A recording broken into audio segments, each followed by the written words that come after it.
There we go. All right. Um, that's a list of people. See if there's anything in the chat. All right. So, are there any questions before we get started this morning? Okay. Um, this morning we're going to be doing our core assessments, which is the DONR, the RAT, the NSI, the Food Security Survey, the Bacchus Caregiving Outcome Scale, and the income worksheet. That's a lot to pack in a few hours, so we will do our best to get through all of them. We have several people that are popping in. Nikki, that would be wonderful. Thank you. um, Several guests going to pop in to help with some of these assessments. So there you go. All right. So we are going to start with the ever popular DONR.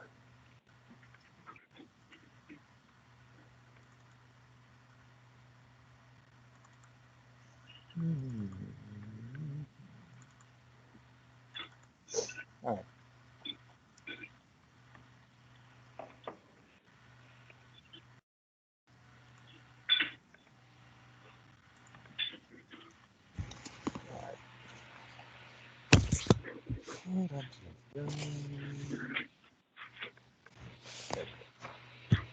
All right. You will see this required slide in all of the presentations. We're only going to go through it once. Sure. This is our mission, vision, and values. I don't know how to turn it off.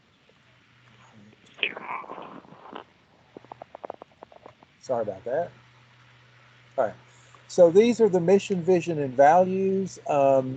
It is our intent that these series of boot camp sessions will help us as we work with our families to build stronger families for a stronger Georgia and to help them age well. Okay.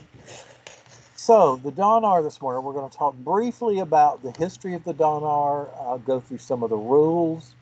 We're going to look at scoring a level of impairment and unmet need. We're going to look briefly at comments, and then we're going to go through the 15 domains in some level of detail. Okay. In week 5, we're going to be putting all of these together with a case study. So I'm hoping that will be fun. But we've done it with a couple of AAAs, and it's been quite interesting. So the history of the DONR. It was originally developed in the late 1980s through a contract with the Illinois Department of Aging and the Gerontology Center at the University of Illinois at Chicago. And it came about because the Illinois Department of Aging needed an objective criteria for determining eligibility for community-based services. And so they spent a good bit of time in research with the university to develop what became known as the DONR. It resides in the public domain, and it is intended to help identify persons as predictors for nursing home care. Okay, and it was normed to the functional skills of people who were eligible for nursing home placement.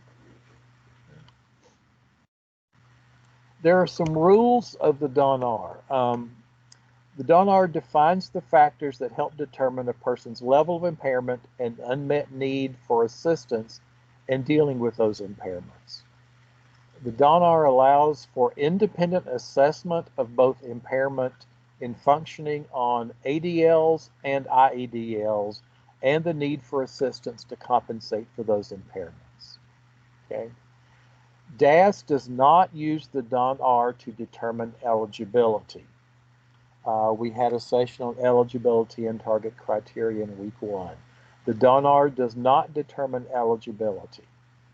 Its primary purposes are 1, to help prioritize consumers at risk for institutionalization, 2, to develop appropriate service plans to address impairments and unmet need for care. And 3, to maximize the use of community resources.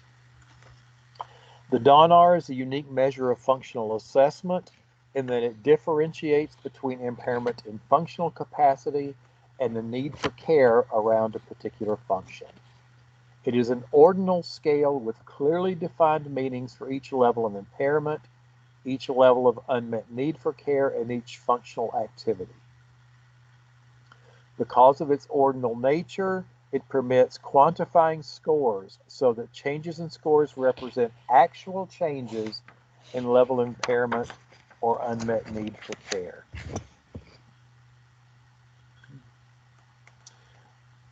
The first thing we're going to talk about is the column rule. Okay, you can assess for each domain item.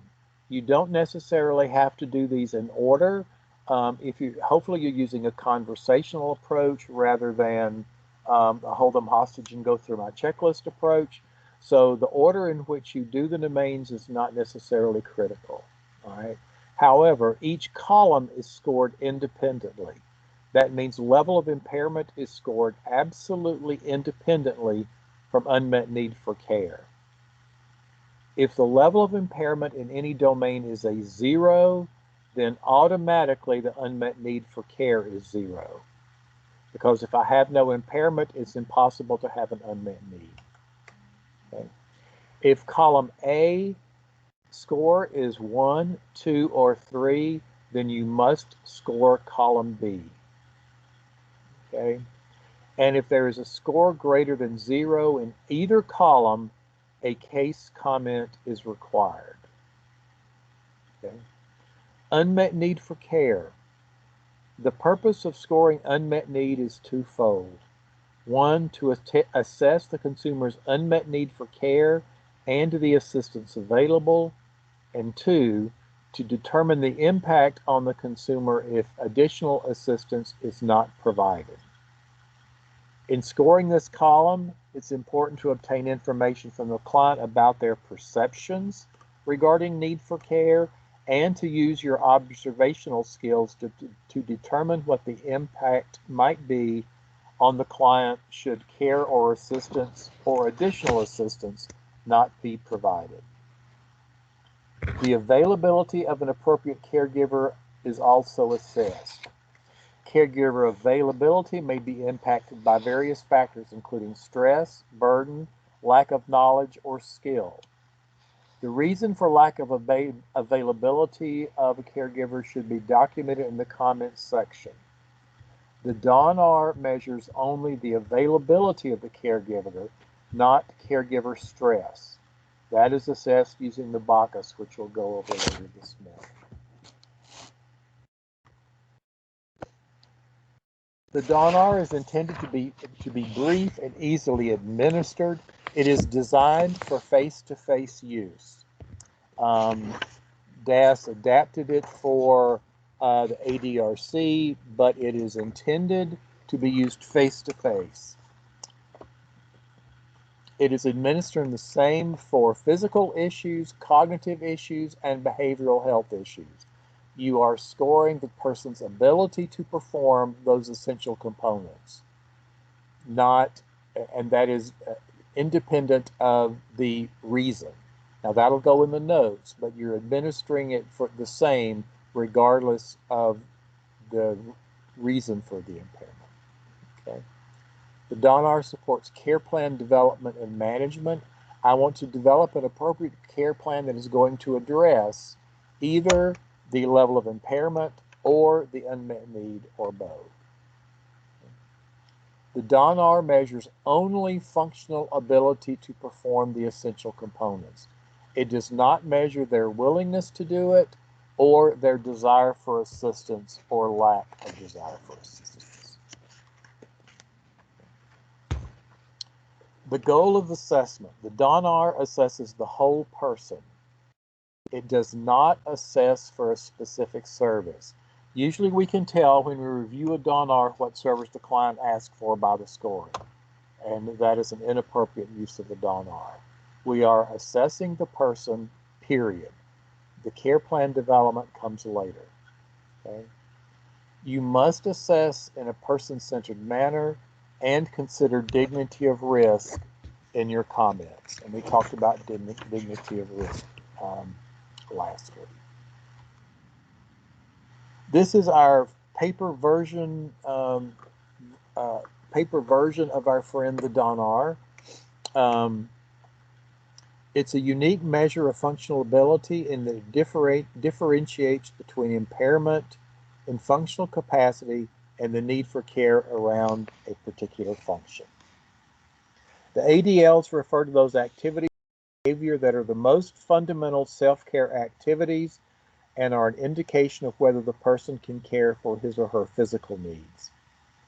The IADLs, number 7 through 15, are the more complex activities associated with daily life and are the functions necessary to maintain one's environment. Information regarding both ADLs and IADLs are essential to evaluating whether a person can live independently in the community. Okay. Nikki, any questions so far? Nope, there's none in the chat. Okay. Again, if you have a question about anything we've talked about before, please unmute yourself or type something in the chat. I'll give you a couple of seconds to do that.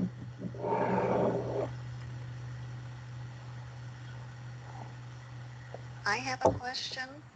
Yes. Okay, I'm sorry. When you're doing the DON-R, you have to, it says eligibility, you have to have an eligibility score of 15. So, but you said that the DON-R does not determine eligibility. So how does that make? Okay.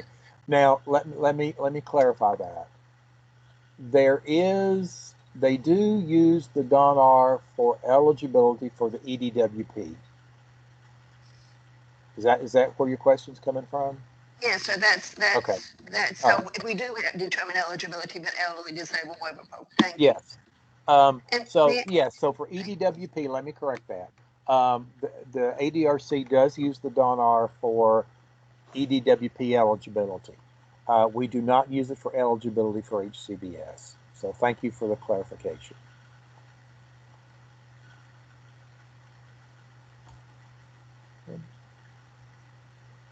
Any other questions?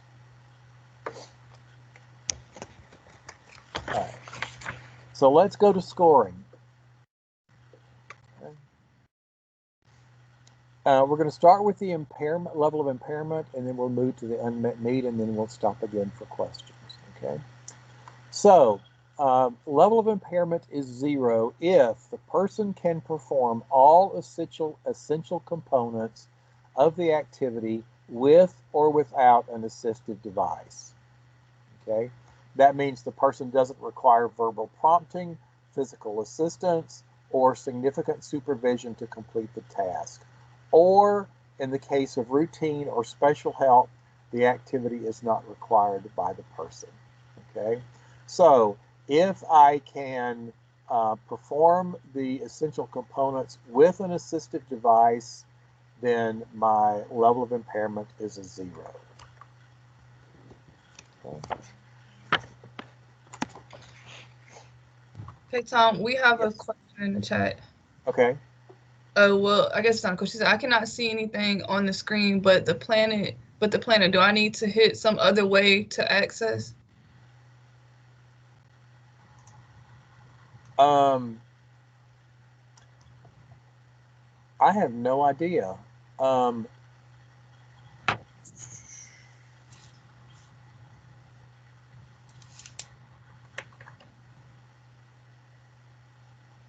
have no idea, frankly, because if everybody else can see the screen, then I'm assuming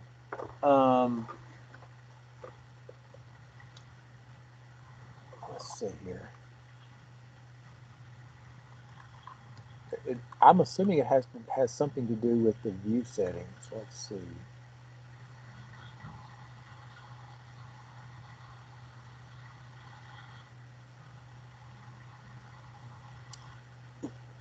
I have no idea. Does anybody else got any suggestions? I'd say try logging out and logging back in. That may be Yeah. the.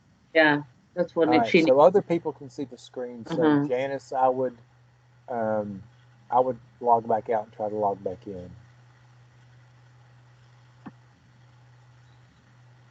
And I'll just add, sometimes it won't allow you to see the screen if you're from an outside organization or if you're using the desktop of Teams.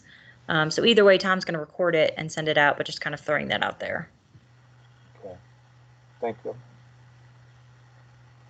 All right. So Janice, hopefully that'll work for you. If not, a lot of this you can probably catch by listening. It worked, thank you. Oh, did it? Okay, great. Excellent. Okay, so score of 0 is they can do all of it. I'm going to switch around here because this is the way my brain works. So 0 is I can do all of it. An impairment of 3 is I can't do any of it. Okay, I cannot perform any of the essential components of that domain. Okay, someone else has to perform the task.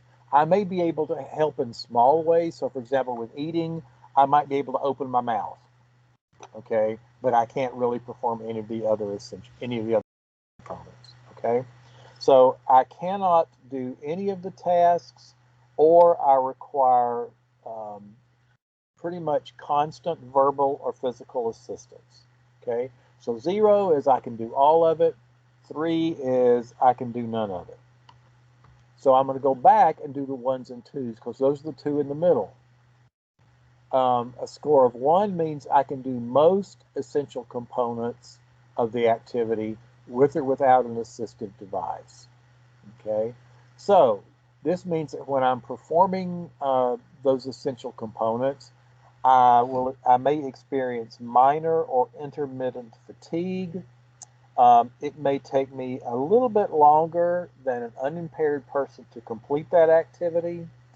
I may have to perform the activity more than once. So if I'm buttoning up a shirt, I may have to do one of the buttonholes a couple of times.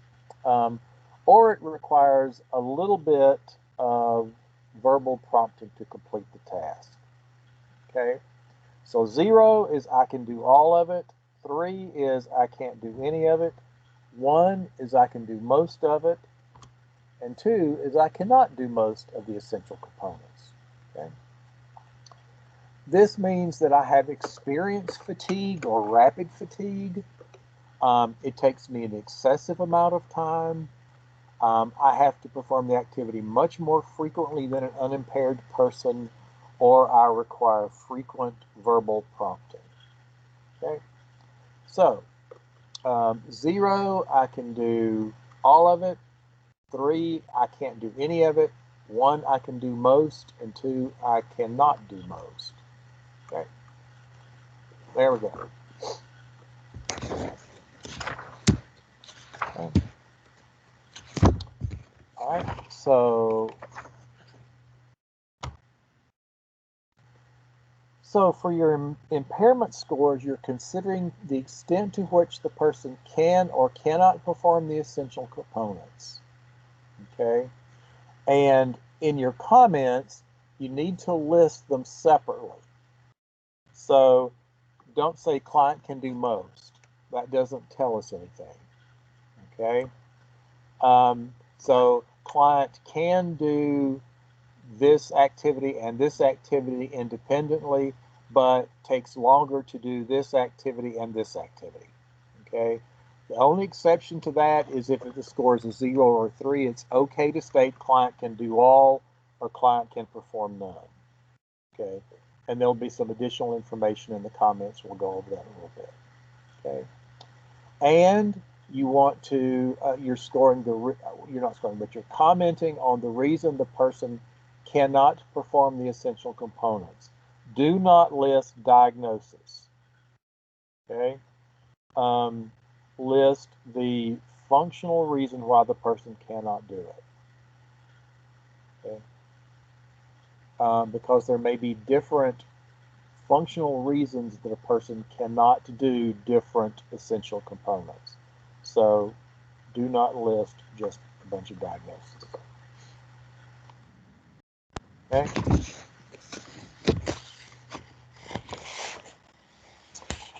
One of the things about impairment that's important to mention is how you mention these impairments to the client is generally not as important as encouraging the client how to report the activity. So one of the ways that you might approach these questions is, are you able to whatever? How do you go about, taking your shower in the morning or your bath? How much difficulty do you have in doing housework? So some of those more open-ended questions can be helpful rather than just going straight to the essential components. Scoring of unmet need. You're assessing the continued availability of the caregiver and the reason for continued availability or lack thereof. You are not assessing stress. That's the BACUS. Okay. You are assessing the level of risk to a person's health and or safety if additional assistance is not provided. Okay. And with the intimate care tasks, such as bathing, dressing, and continence, if assistance is available but inappropriate and or opposed by the client or the caregiver, consider the assistance unavailable.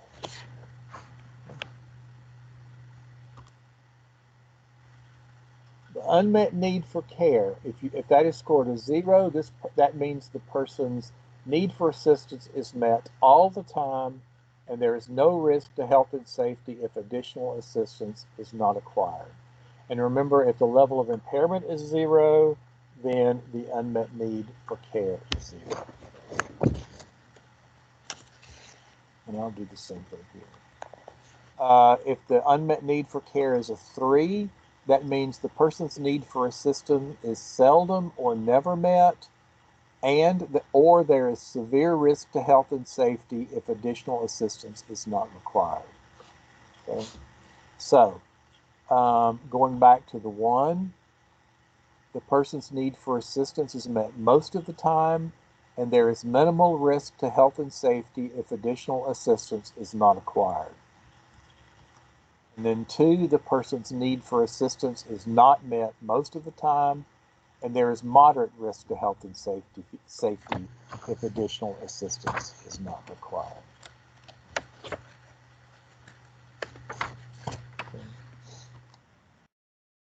This is, I don't find this chart particularly helpful, but some folks may, so it'll be in the slide deck. Basically what it does, it's sort of a decision tree about whether the individual can manage essential components and whether assistance is needed, and explains how to score the unmet need for care.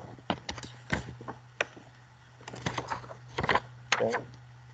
The other thing I want to mention is that for unmet need for care, you are only looking at essential components with which the client needs assistance. Okay, so in the domain of eating, let's say I can't cut my food, all right, but I can get it to my mouth, I can chew it, and I can swallow it. Okay, and I can do the same thing with a drink. So the only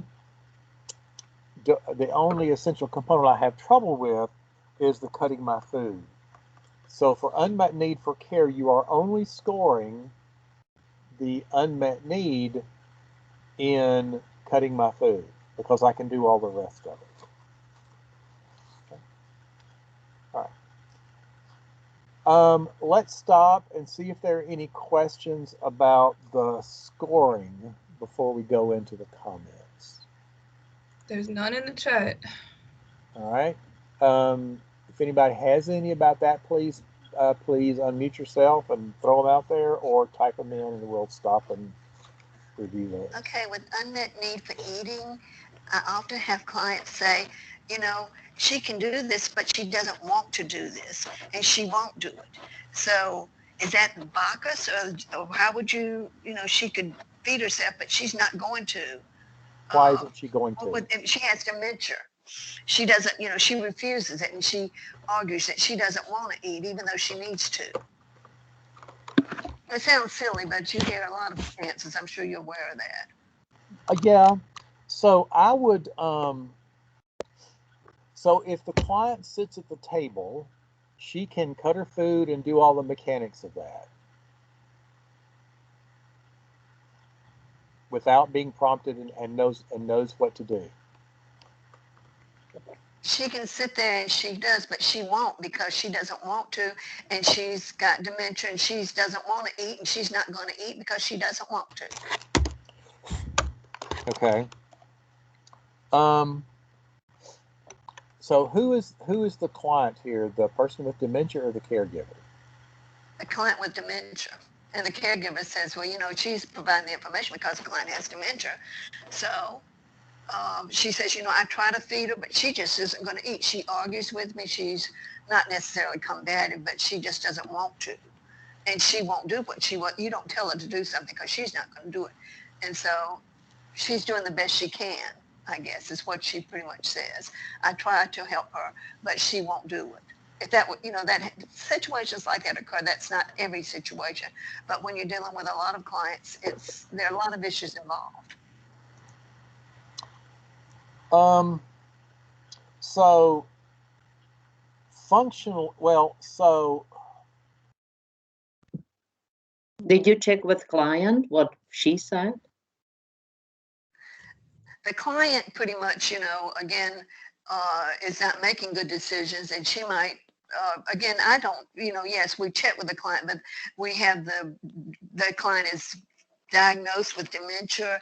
She does not make proper decisions. She's not cognitively capable of making the decisions, that type of thing. She's into dementia more so than, she's not beginning dementia. She's full-blown dementia, and the client caregiver is trying to take care of her. So two things about that. One, my question is, if you sat the person at a table, would she know what to do?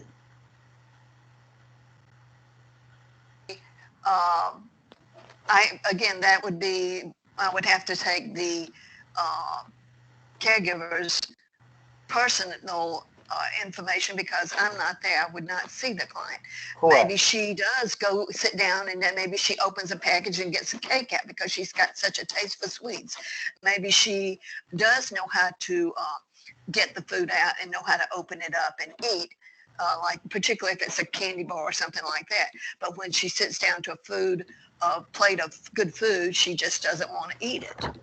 So her caregiver says, yes, she can do these things. I see her doing these things. She's physically, functionally able to do the things, but she does not want to do it. Well, and again, this is fabrication. I'm just talking about in general, okay? Well, so the rule I would give you is the fact that a person wants or doesn't want to do it is not what you're measuring. You're measuring functional ability, and that means the extent to which I need assistance or prompting. I have a real hard time imagining that somebody with late-stage dementia, if you sat them down at a table, is going to know what to do and in the proper order and be able to do it. And that's how I would score it. So then in that score, she cannot do it then because she has late-stage dementia and she's saying that so she could not do it. It'd be a 3. That would be my guess. Okay, thank you. That's how I would like I said, thank you. I understand it. That's kind of the way I feel too. But again, with the different clarifications, sometimes you know, I'm going, thank you. Certainly. All right, let me go. I just did something I didn't want to do. So there's another question here about what would you consider a moderate risk versus minimal risk? Do you have an example? I get lots of questions about that. So minimal risk to me is, I mean, if I look at it in the context of minimal risk to health and safety, okay, Minimal risk would be, I would equate that to slight. You know, I mean, if I'm eating, there's always a slight. I could actually cut myself or bite my lip or do some other things. Or if I'm not eating for, a couple of meals, that may be different than I'm not eating for 2 or 3 days. So I really don't have a definitive discussion of moderate or minimal. I can do some research on that and perhaps add it to the policy. So you're really looking at, if this need is not met, is the risk not something that is of significant concern, or is it more concerning? I mean, to me, there's a little bit of subjectivity in that as far as what's minimal and moderate.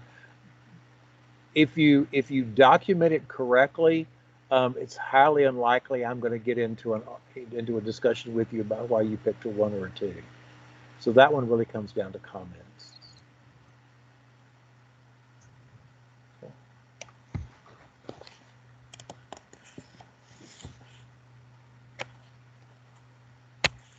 So let me make a note.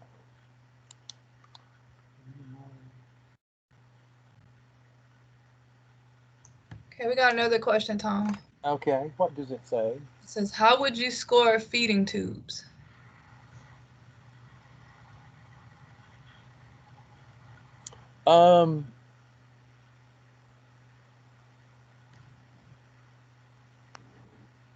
This is Renee. I would say it'd be similar to eating. I mean, can they operate the feeding tube? Are they able to put the formula in the tube if they're doing it? So I don't want to step on you, Tom. I'm just thinking out loud. Picture that like someone using a fork. Like, are they able to grab the fork and feed themselves? Are they able to open the can of formula? Are they able to pour the can of formula into their tube? Are they able to keep it clean? So use that as kind of a similar assessment. And if that doesn't answer your question, let me know in the chat. Yeah, that's our general approach. We've had some conversations with Kim and with Sarah, and we tend to look at most of those activities as assistive technology. And so if the person is using a feeding tube or a catheter or whatever, or depends, and they can manage that piece of that device independently, then score it accordingly. Now, if they need help with it or can't manage it or whatever, then again, you'd score it the same way. Okay. Any other questions in there? That was it.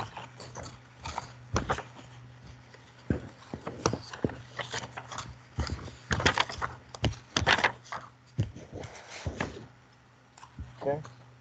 All right, we'll go into comments. The comments are your justification and reasoning for a score given. Okay. You are identifying the special reasons for the impairment or the unmet need, the type of service, caregiver support, or assistive devices that are currently in place to reduce level of impairment and or unmet need. Okay. Never copy and paste comments. Never, ever, ever, ever, ever.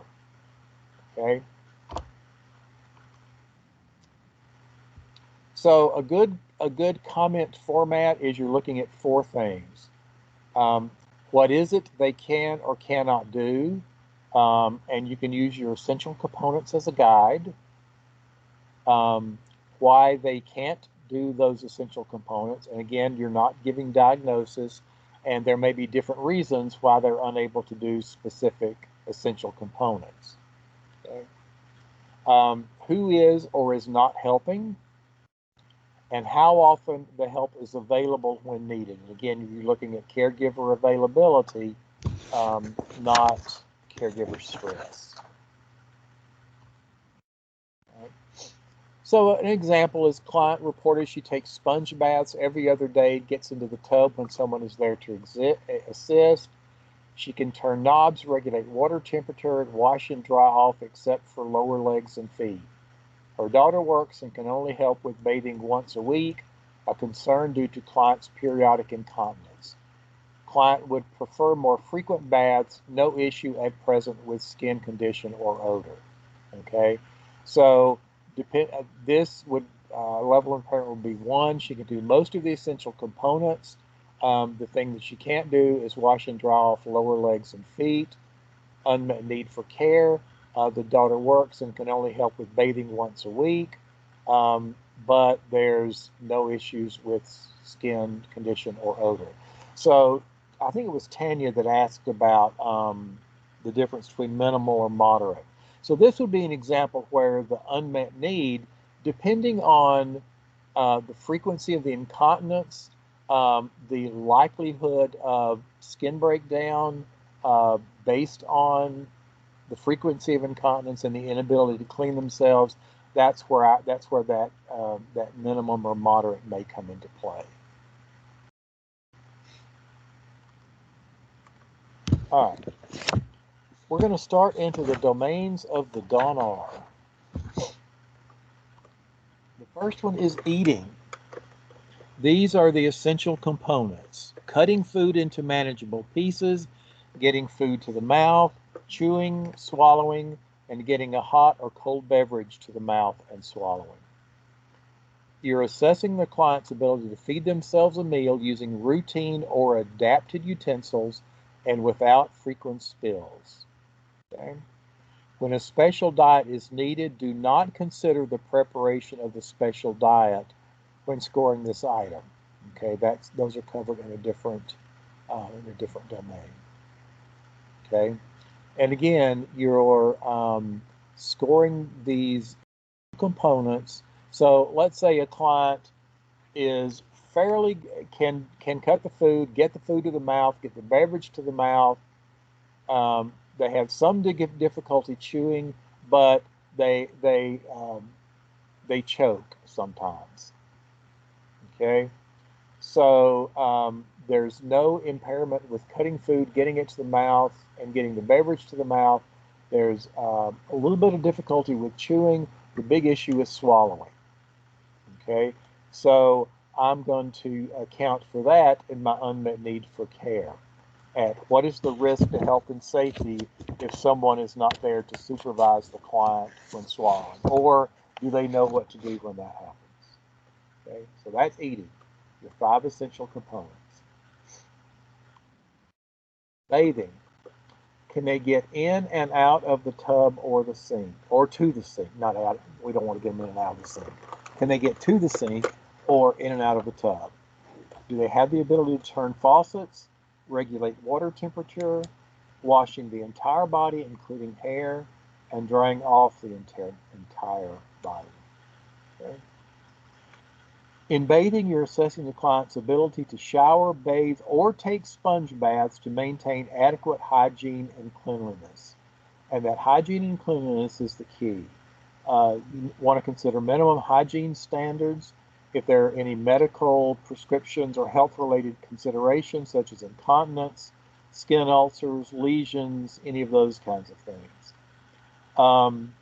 If the consumer can give themselves a periodic bath, but can't bathe with the frequency needed because of incontinence or some kind of skin condition, consider a higher score for that. All right. If the person can take sponge baths and that's adequate to maintain hygiene, score only on getting in and out of the tub. Okay.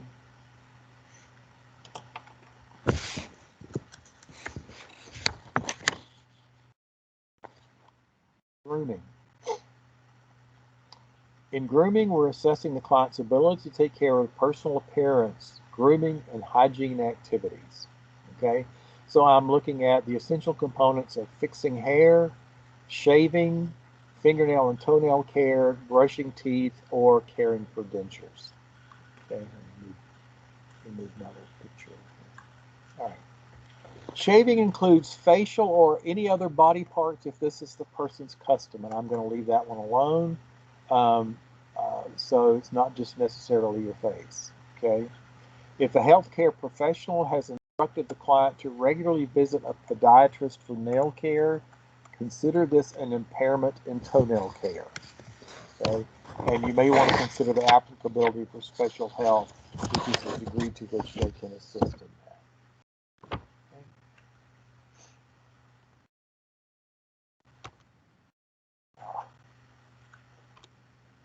Dressing.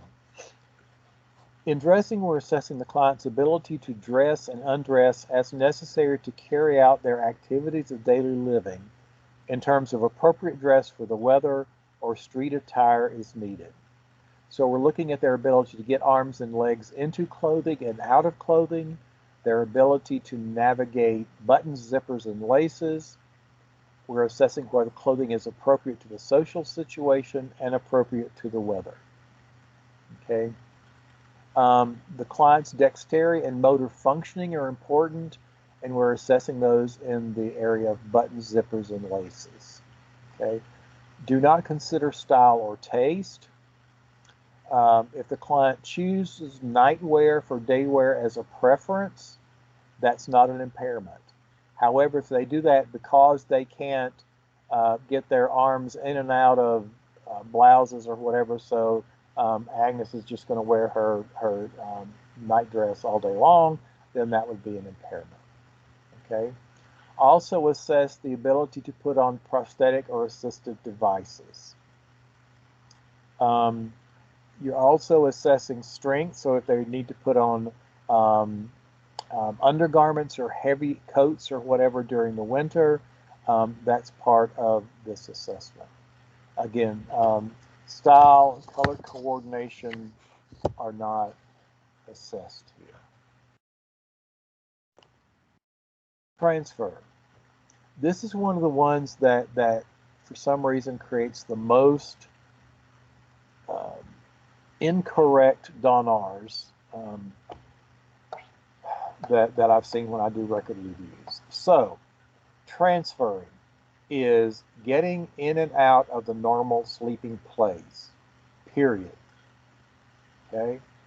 Can I get in and out of the normal sleeping place, whatever that is, whether it's a bed, the couch, a recliner, whatever that is? Can I get in and out of that? If I'm in the bed, can I get my legs over the bed? Can I stand up? Can I get up out of my Barcalounger? Okay.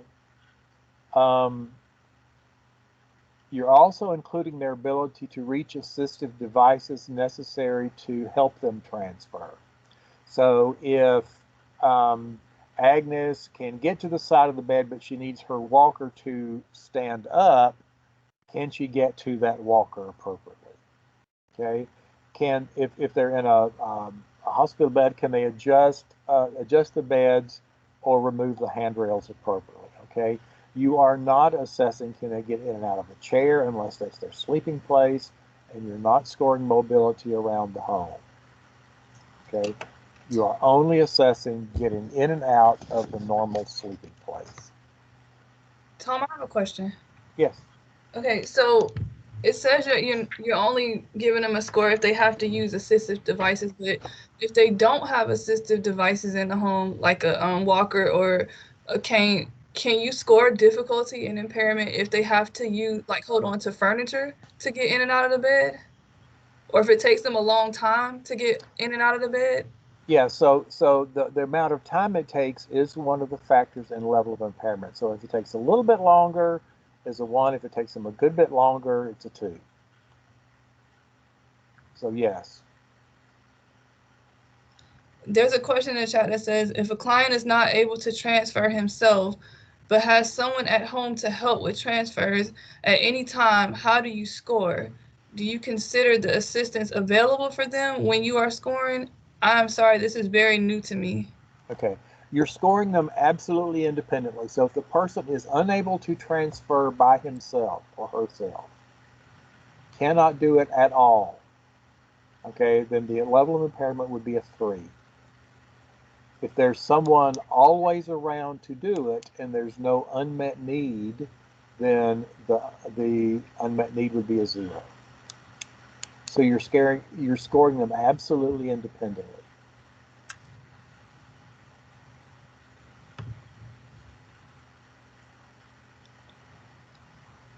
Okay. Any other questions in the chat, Nikki? No, that was it. Okay. All right. We're going to finish up the ADLs, and we're going to stop and see if there are any general questions about the ADLs or specific questions, and then we'll go into the IADL. So continence. These are the essential components. Can I recognize the need to go? Can I get to the bathroom on time?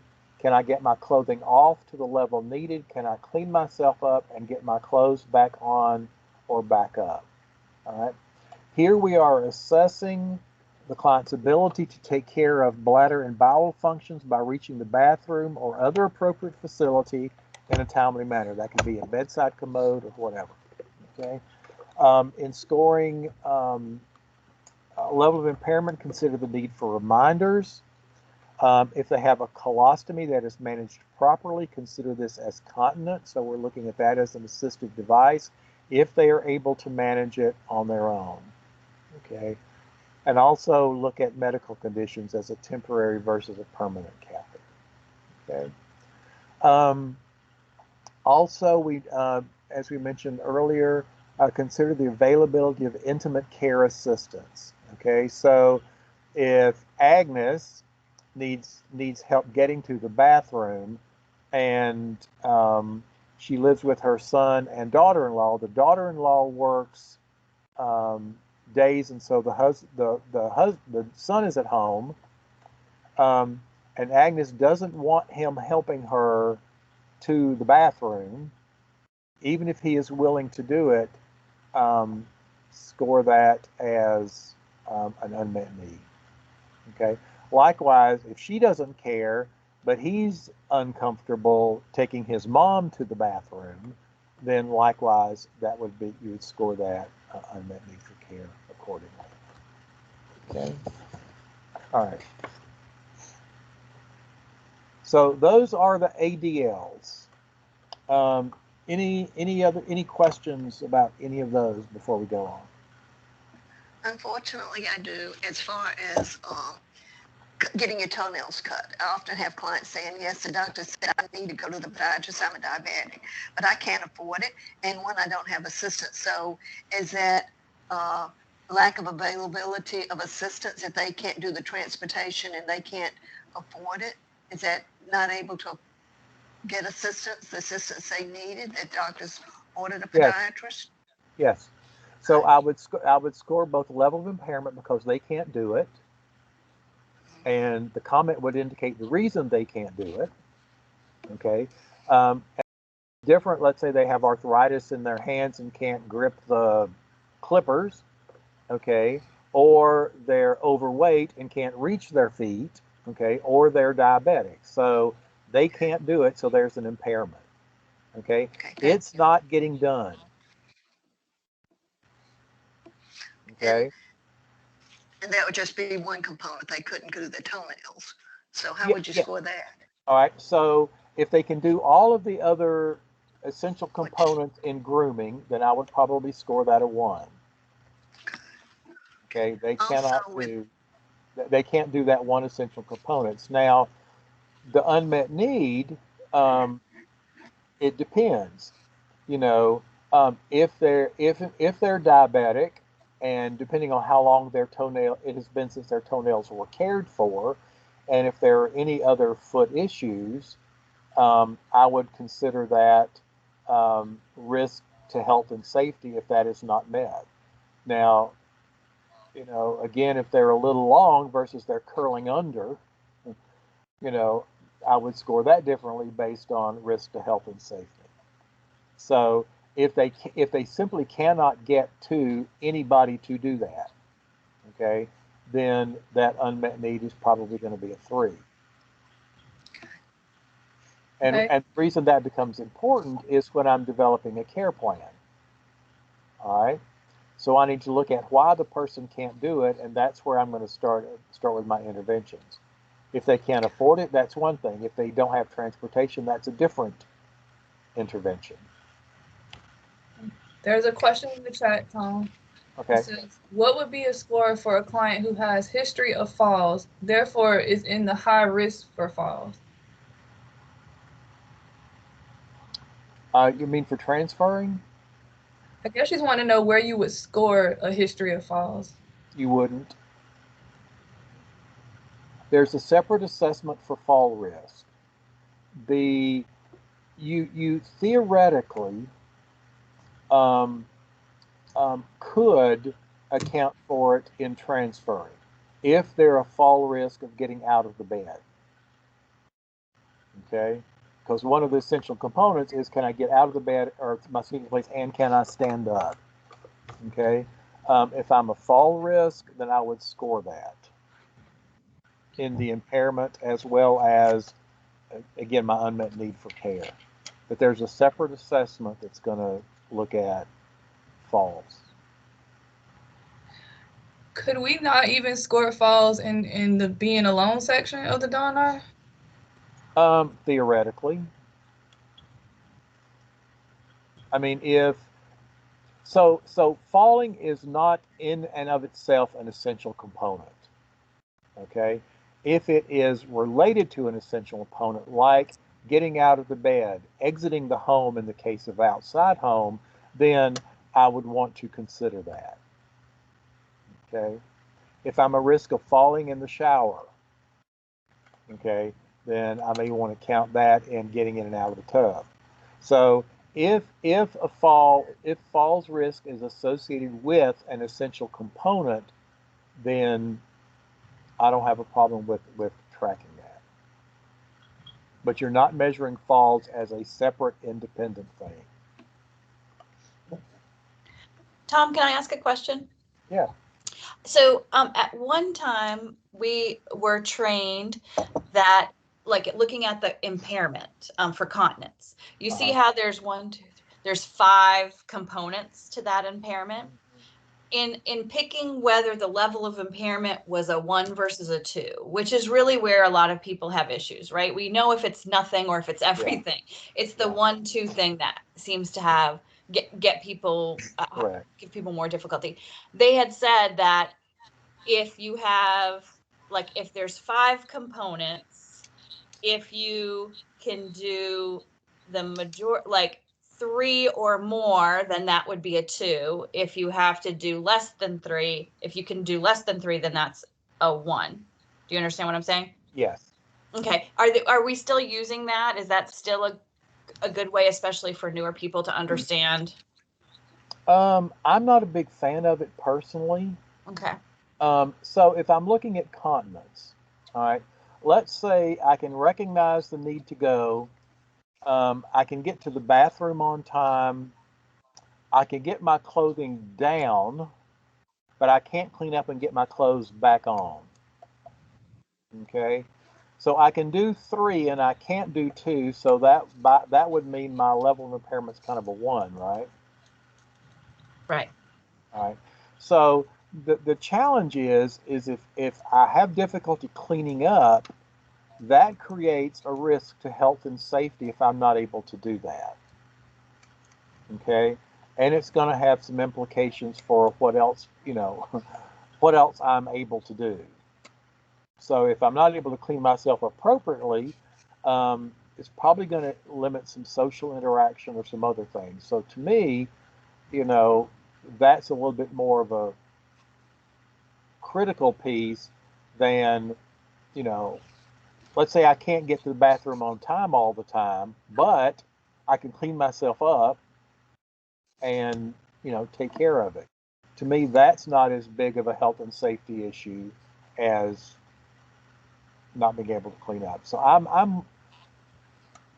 my preference is look at the impact of my inability to do those essential components.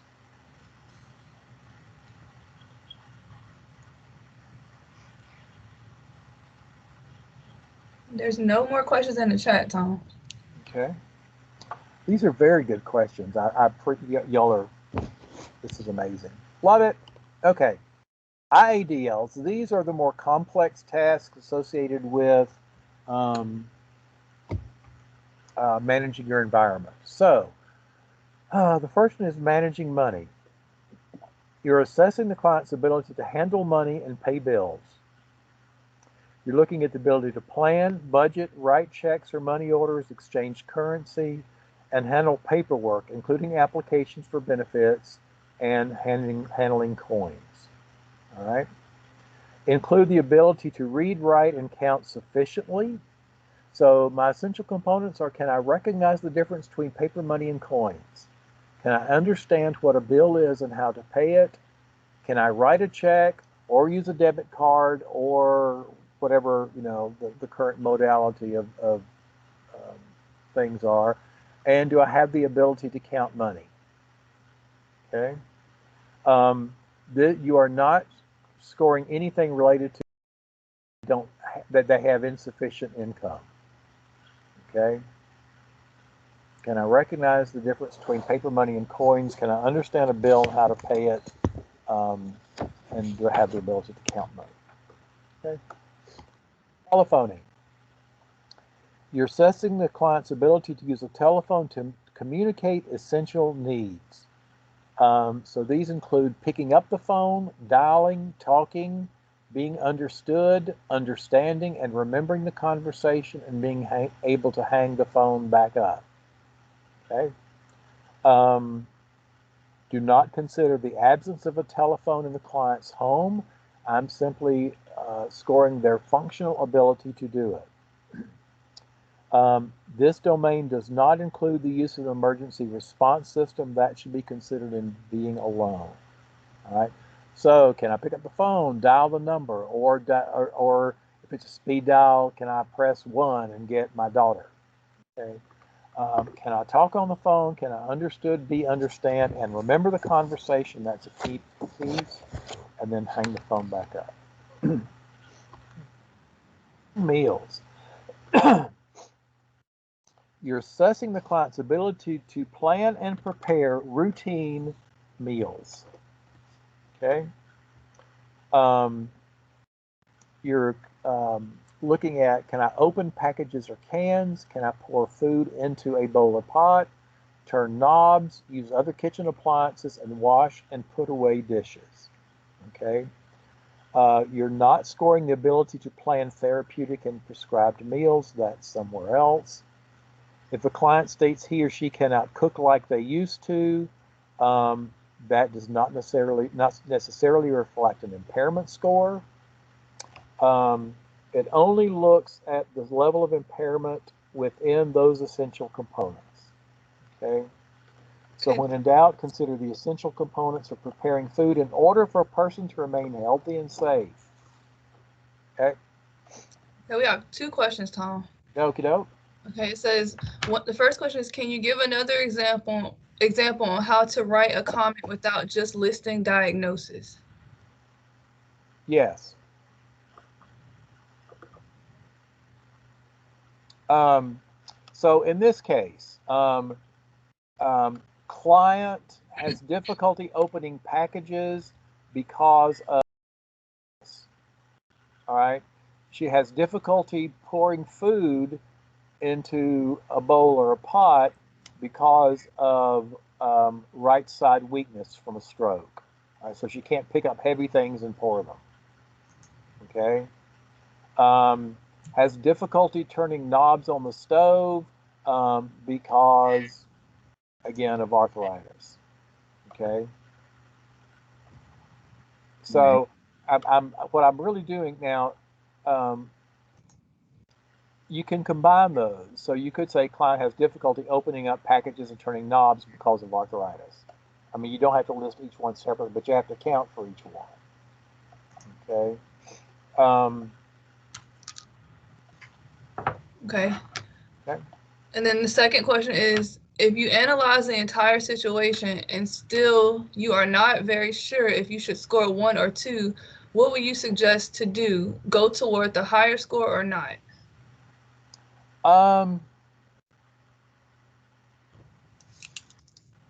So there was something in the research that said, when in doubt, give the benefit to the client. So I would probably, my logic tells me I would want to score it higher just to be safe, but the background information said score to the benefit of the client. So we would assume that they can do that. Okay. And again, that's where some of those conversations about, show me how you did this, or can you tell me how how do you go about X or Y or whatever. Sometimes those approaches can get you a little bit more information. Okay. And some more questions. It says, how would you score a client who can complete all the essential components listed for preparing a meal, but he or she cannot stand long enough to prepare a meal, or a client wheelchair bound and cannot reach a countertop? All right. So that's a different. So I can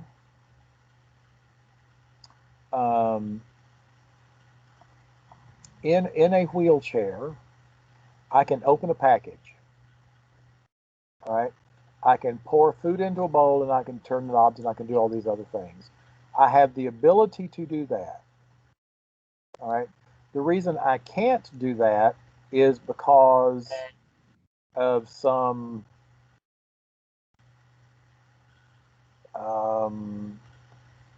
structural issue in the kitchen, right?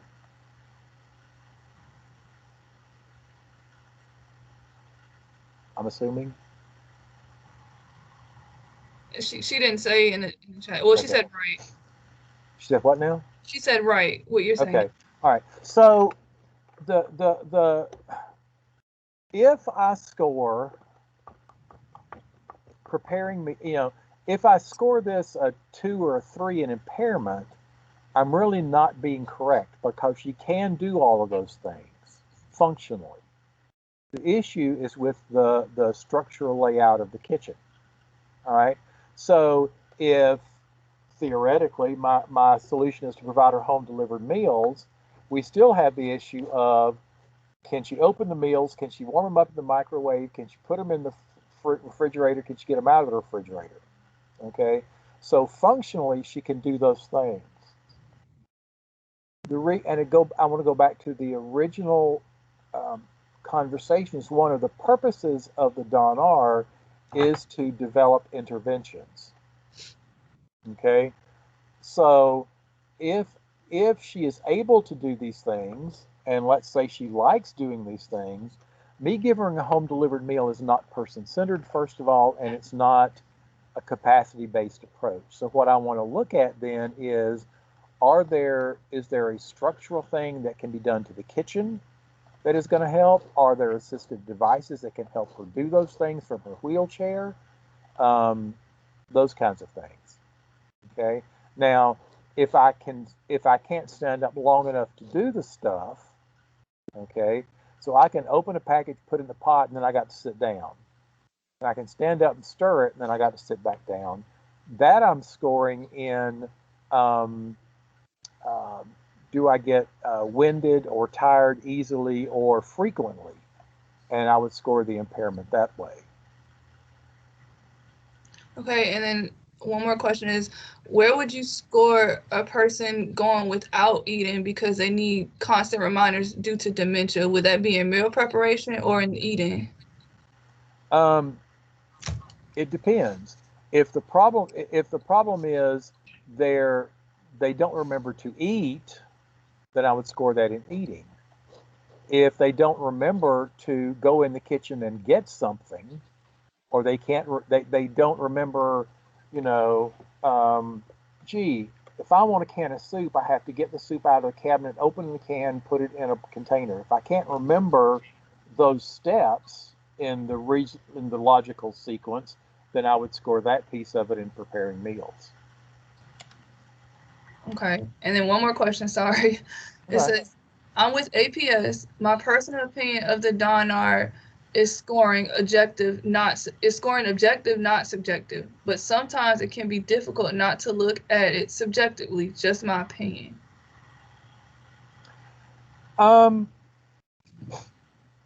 you know, Kim Greer used to say it is objective, period. There's no subjectivity in the DONR. It is an ordinal scale. You know, every score has a specific and finite definition. Okay. I generally go along with that, but, you know, somebody mentioned the difference between minimal risk and moderate risk. Okay. To me, you know, there's a bit of professional judgment that falls in there. Okay.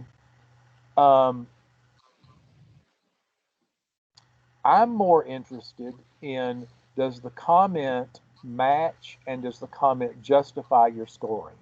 And have you applied an appropriate intervention based on it? Okay. And Now, then if you tell Kim Greer I said that, I'll hurt you. She'll Can I yell at ask another question? me. Yeah. Okay.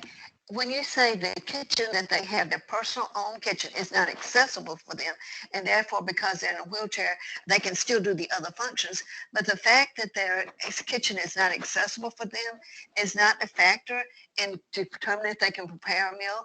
Because I mean, maybe they can't afford to have the kitchen made accessible to them. You know, there are a lot of options in there that are not maybe accessible to the client, and they can't make the kitchen so they can access it. Right. So is that not an impairment? No, because the essential components are these essential components. Okay. There's a difference in I can't open up package and I can't work the stove. There's a significant difference between that and I can't get into my kitchen. Well, right. But she can't turn the stove on because she can't access it. But I so, can and functionally, she can't use the kitchen appliances because she. But I can functionally do it. I have the ability to reach up, grab the knob, turn it, and get it to the right dial that I want it to. I have the functional ability to do that. So if the client needed home delivered meals because they could not access their kitchen and make the meal, then they would be penalized because they were in a wheelchair and could not access the stove or the other appliances that they need. I know that they'd have to get the meals and put them in the refrigerator, but that's more, a refrigerator is more accessible than a stove or a microwave sometimes. Some clients don't even have a microwave. So it depends on what you mean by accessible. You know, if I can get to the refrigerator, but I can't get to the stove, then I'm going to ask you how you assess that. If it's the doorway to the kitchen is too narrow and I can't get in it, period, then my intervention there needs to be some sort of home mod or something or other. Okay. So again, the primary purpose of the DONR is to develop a care plan. All right. If I can't get in the kitchen, a home delivered meal is not solving that problem. If you know, so again, you have to look at what's the degree of the accessibility issue and how you're going to resolve it. Okay. But in the meantime, the client's not getting food because they can't get, well, if they can't get in the kitchen, they can't access the stove or the microwave. The meal is the only meal they get that day. When they get it, they eat it, and they, you know, have other things maybe laying around the house that they eat or whatever. But so they're not going to get the meal because they don't meet that criteria? No, that's not what I'm saying. But so, I mean, I'm assuming there are, so if in fact, that is an issue. Again, I go back to, if they get the meal, they've got to do something with it. You know, they've got a, well, is it a hot, so it would depend on, first of all, if it's a hot meal or a frozen meal. If it's a hot meal. Again, I'm just. Sure. If it's a hot meal, can they open it up and can they eat it? If it's a cold meal or frozen meal, can they get it out of the freezer? Can they put it in the microwave? Can they warm it up and can they open it? Okay. If that's the only meal that they're getting and they're already getting it, I'm certainly not going to take it away, but I am going to look at a different intervention. Okay. If If that's the only meal they're getting, then the other question I want to know is why is that the only meal they're getting? But for this particular thing, I'm scoring their functional ability to do these essential components. Okay.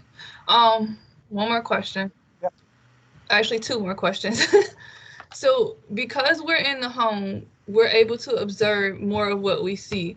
So if you have someone telling you that they can do all of these things, but you see differently, should you score it based off of what they're telling you, or should you score it based off of what you observe? The in the original literature for the DONR, they talk about the key to this is the observation of the person doing the assessment. So always score it based on your observation. Now I would do in the comment, client says, they're able to, open packages, they're able to prepare their meals. Okay, but the freezer was full of frozen meals. The sink was full of dirty dishes. So based on my observation, I'm going to score that whatever I score it.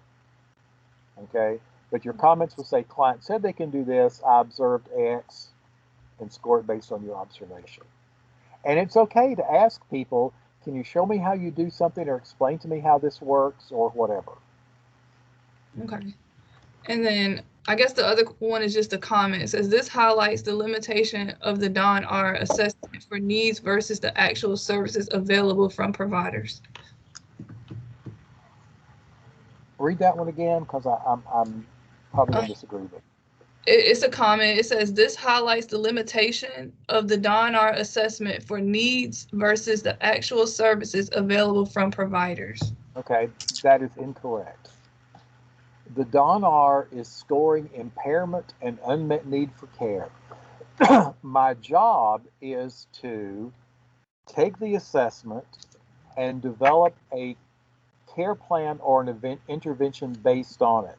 The fact that I don't have an intervention doesn't negate the validity of the assessment I've done.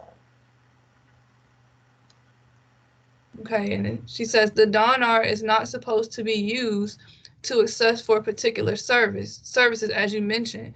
But what happens when the needs you put in a care plan, like modifying a home because of accessibility, is not something you or any other provider in your area can provide versus readily available HDMs? So, as a case manager, my job is to approach this in a person-centered and capacity-based approach. Now, that doesn't mean that in the short term, I may put some meals in there if there's a waiting list or some other thing. But if my ultimate intervention is not available, okay, then I want to look, are there some creative ways to do that? Okay, the client may not be able to afford it. Okay, is there an agency that might pay for that? Is there a family group or a church group or a retirement group that might pay for that? I want to look at some options because I want to approach this in the least restrictive, the most capacity-based, and person-centered approach that I can. Okay, I am not assessing in order to match them to a service. I am assessing them, period. And then my job is to work with the client and the community to find resources to help them. In the first week, one of the roles of case management we talked about is advocacy. So if I'm finding issues where this service is needed and it is not available, then I need to make my supervisor aware of that, because that becomes an area planning issue.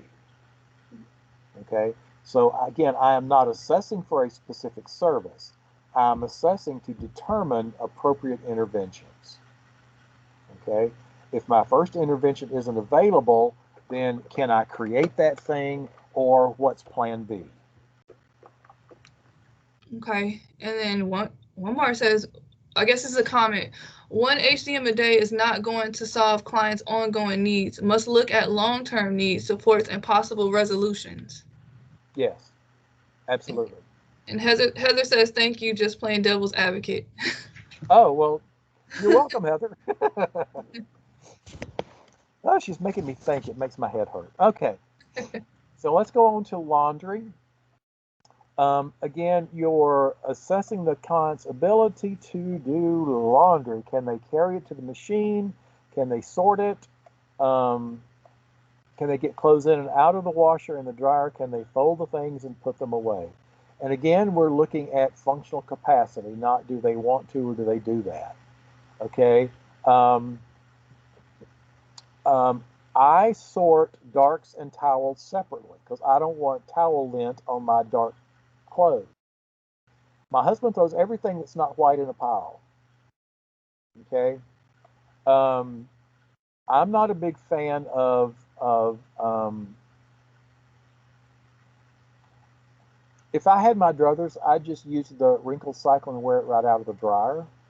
Okay. But I can fold and I can, put things on hangers and put them away. Okay. So, can the client recognize whether the clothes they're wearing are clean or dirty? That's another thing that you're assessing. Don't consider the ability to access in-home laundry area, nor the ability to get the laundry outside of the home. So if I'm going to a laundromat, that's a different domain. I do want to know, can I use the coins? Can I use the machines at the laundromat if I were able to get there? Okay, so again, home accessibility is the same as the conversation earlier. Which is more economical long term? Sending a homemaker in twice a week for the rest of the person's life to do laundry, or figuring out a way to make the laundry in the household more accessible. Okay, so these are the essential components of laundry. Housework.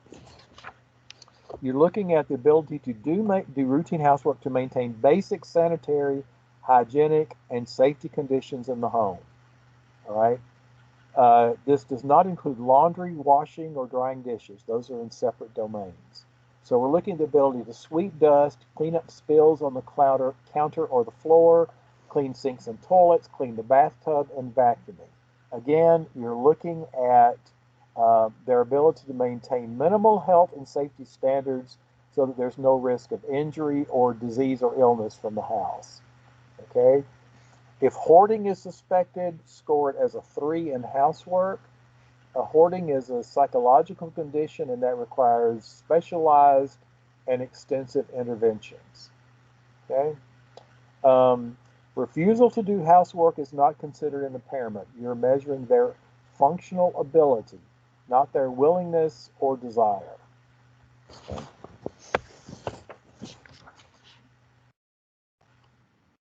Outside the home.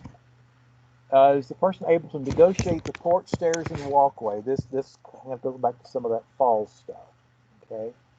Are they able to get to and navigate essential places like the grocery store, the doctor's office, or the bank? Okay.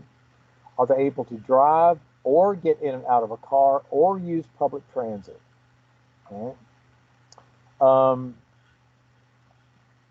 Let's see. You're looking for their ability to plan and secure appropriate and available transportation and to know locations of home and essential places. So basically, can they plan a trip? All right, I need to go to the grocery store. Can I figure out how I'm going to get there? Can I navigate the place once I get there? Do I know where it is? Do I know how to get back home? And can I get back home? Okay, so I'm looking at, can I plan and execute a trip? Lack of appropriate and available transportation will increase the score. However, you're not scoring the inability to afford public transportation. That's a different issue. Okay. Are there structural or safety issues with the home entries and exits, such as faulty stairs, railings? and you're also considering the person's ability to get from one location to another without becoming confused or lost. Okay. Routine help. The essential components are everyday tasks that don't need close monitoring and supervision by a licensed care professional. Okay. These include things such as simple dressings, special diet planning, monitoring of symptoms and vital signs if they need to do that. That would include blood pressure, blood sugar levels, those kinds of things. Okay, routine medication, exercise that's been recommended or required. Consider their ability to understand, recall, and implement the instructions of a healthcare provider. Okay.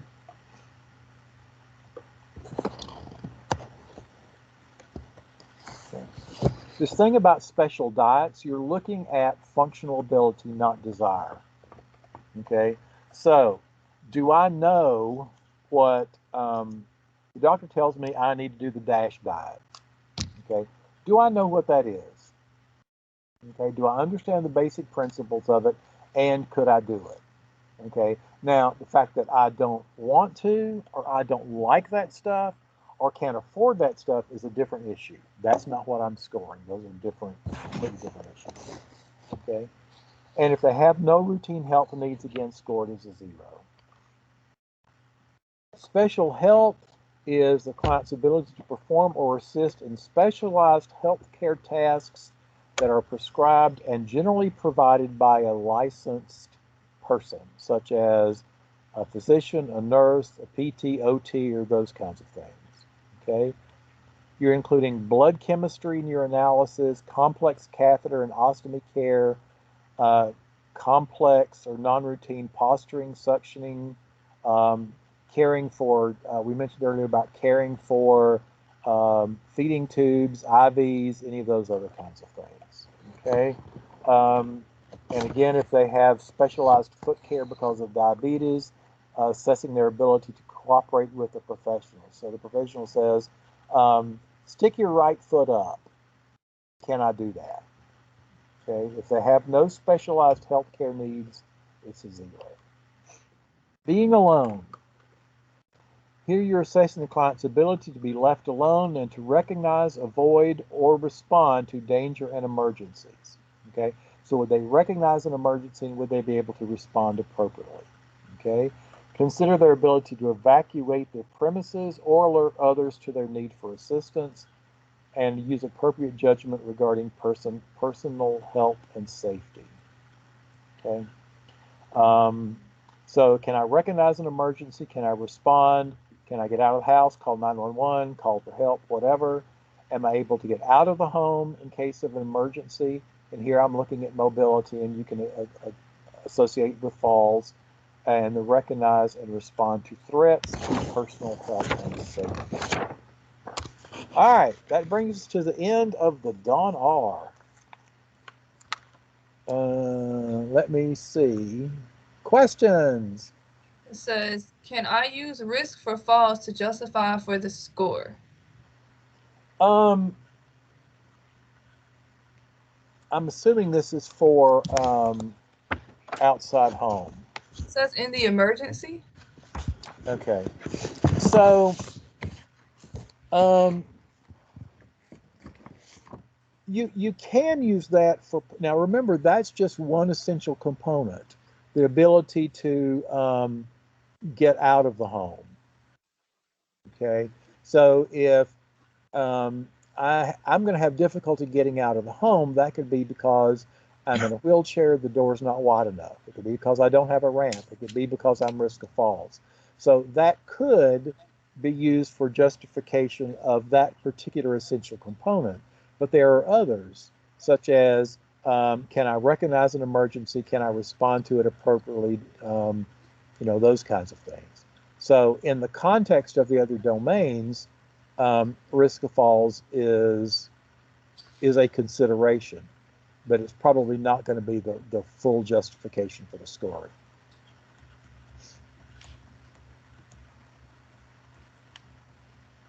Okay. Can I ask another question? I know you're tired of it, but okay, one. Okay, if it's a risk to their health and safety because they are not able to access and afford, where is this addressed? I can't access my kitchen and I can't do it because of I'm in the wheelchair and I can't get to the stove and I can't afford to get transportation to go. I don't have transportation to go to the laundry. I can't access it if I had washer and dryer. So this is, their house is filling up with dirty laundry and I'm not getting meals. So how is this assessed? Where do they assess the fact that they are safety and harm, harm considerations, but it's not necessarily due to the functional capacity? Where is that assessed? I'm sorry, I do this all the time and I should know, but it's confusing to me right now. No, not a bit. So again, if I go back to my domains, I'm assessing the essential components. Okay. The and I'm gonna go back to this over and over again. The primary goal of the DONR or any of our other assessments is to develop a care plan. Okay, and the fact that that resource doesn't exist is not my first problem. I need to assess what is the most appropriate intervention first. Okay, so if that is, I started using a wheelchair, but all of the doors are too narrow, and the door are too narrow, and I can't get out, then that's a fairly critical factor that needs to be addressed. Okay, independently of my ability to,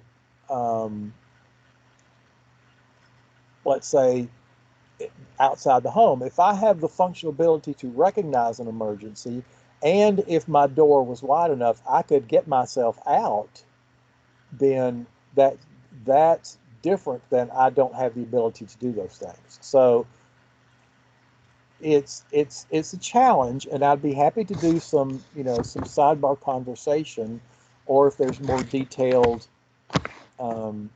assistance for a specific AAA or provider. But again, my goal is I'm looking at functional capacity, and I'm looking at interventions that are either going to address my impairment or my unmet need for care.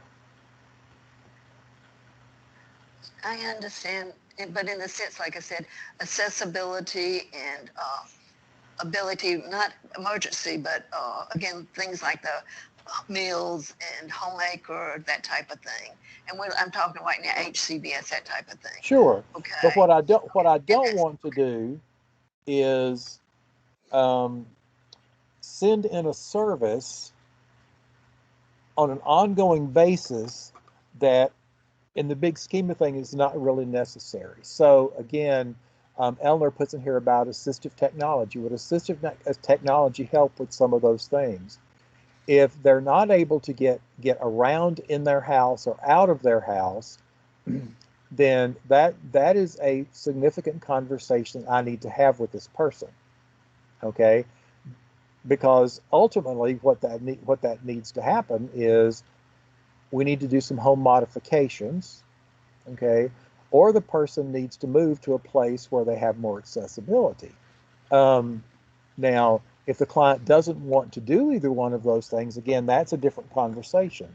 But my goal is to assess objectively the situation and to recommend interventions based on that. So possibly a referral to case management so they could go in and assess quickly or more quickly, excuse me. They could assess her more completely and see the situation and intervene in that way. Yeah. So are you on the telephone, or are you out in the community? Sir, I'm on the telephone. Okay. So yes, then I would suggest that would be a referral for case management to go out and see her face to face. Yeah, sure. I appreciate it. Like I said, I'm just trying to get my things straight. So forgive me for intervening. So one of the challenges of doing this over the telephone is I don't have the ability to observe, and that really does create a problem. There's a question here about fall risk is too broad. Yes. So I'm a fall risk. Okay, so what I want to look at is I have a history of falls that is that makes me concerned that the person's not going to be able to get out. Okay, there's lots of, again, reasons why somebody may be a fall risk. Is there a piece of assistive technology that would help them? So yeah, that fall risk thing is a bit broad. You need to be more specific. What have I missed in here in the chat? I think you covered them all. Yeah. All right. All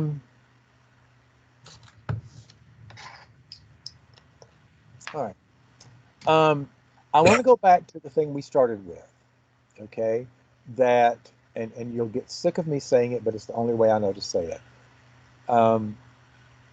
I am assessing level of impairment and unmet need for care absolutely independently. Okay. And I'm doing the assessment for the purpose of developing a care plan or a set of interventions.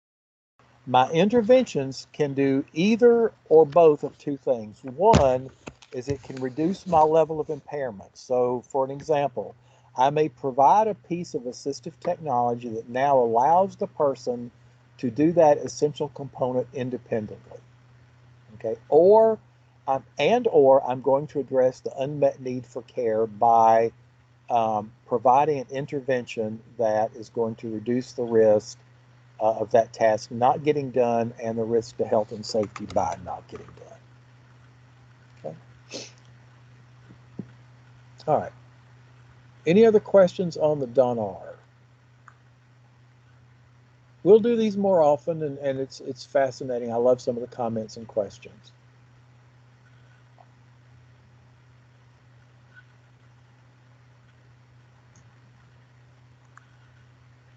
All right, let me see. I've been told that before, when a client only sponge bathes, never actually gets in a tub or shower, this needs to be scored a 2 an unmet need. Not necessarily.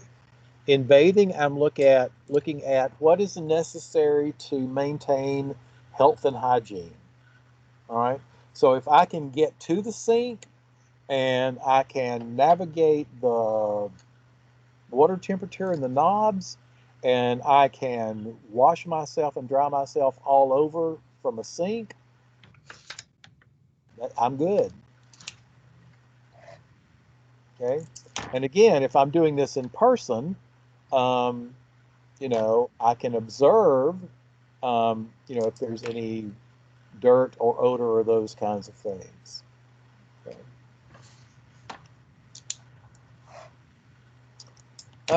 Sometimes medications can cause dizziness. Yes. So I'm trying to look at, in my overall assessment of what's going on here, why is it going on, and what's an appropriate intervention. Lifestyle. Yeah, I'm almost not considering lifestyle. I'm considering functional ability. Okay, so the fact that I wear caftans all the time, okay, or I don't shave my legs ever. I'm looking at, do I have the functional ability to do that? So yes, lifestyle becomes important in the comments. Okay. Any other DONR questions? Okay.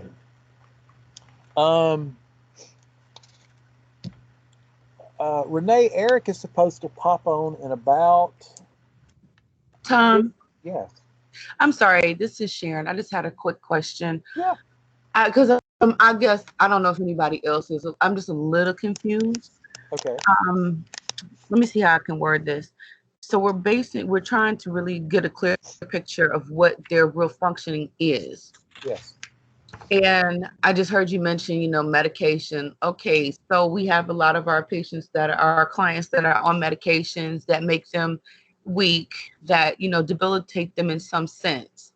Now, so when we're asking them, can you go to the kitchen? Can you open a can? Can you do we factor in at that point the fact that they can't do it because of the medication?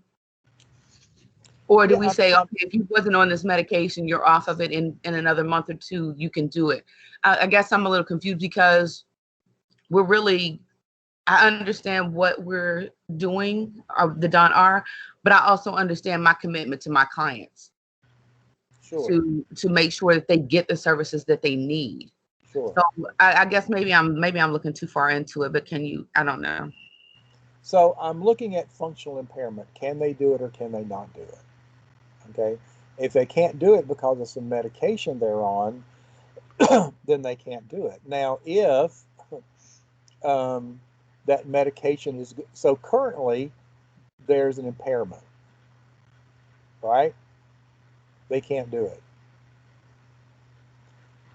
And if they can't do it, then I want to determine is that need being met or the extent to which it is.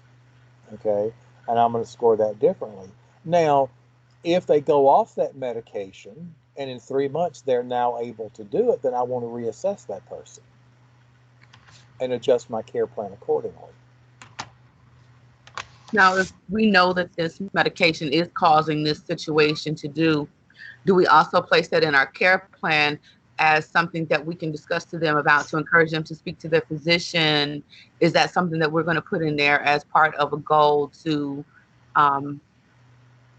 change the overall length of the services? Does that make sense? Yeah, I mean, again, my goal is to develop a care plan. So if the medication is causing a side effect that is impairing some of my functional abilities, okay, then my goal is to have that medication reviewed by their doctor to see is there something else that may not have that side effect, okay, and then I would adjust the care plan accordingly. And just for clarification, I'm sorry for so many questions. No, so just for clarification, when we're talking about functionability, let's say that I have a client that has tremors. Okay. They are able to go in the kitchen. They are able to open a can. They are able to turn the stove on. They are able to do some of these things, but I just want to make sure I understand, does the safety and welfare come into play with their functioning ability? Does that make sense of what I'm asking? They can do it, but it's not safe. And why is it not safe? I mean, if my client has tremors and they can get the can open, it takes a while, but that tremor is going to cause them to maybe cut themselves with the lid of the can. Or they can pour into a pot and a bowl, but they could have a tremor at that moment and then hot food spills. There's a level, there's a safety concern there. Because I do have a client that has essential tremors, and yes, he tells me, he said I could go in there, and if I had no other means, yes, I could do it. But then I'm looking at the safety of the client as well. So you're measuring the level of impairment and unmet need absolutely independently. So okay. Can they do it? And you're looking at their ability to do it and the time it takes them to do it. All right. So if he can do it, but it takes him a little bit longer, or it takes him a couple of tries, then that's an impairment, and you would score it probably a 1. All right. So if there's an impairment, I want to score unmet need for care. Okay, that's better. Okay, thank you for the clarification. Appreciate it.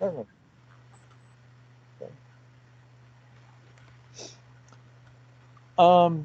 Renee, would you be able to do the food security survey in about 15 or 20 minutes?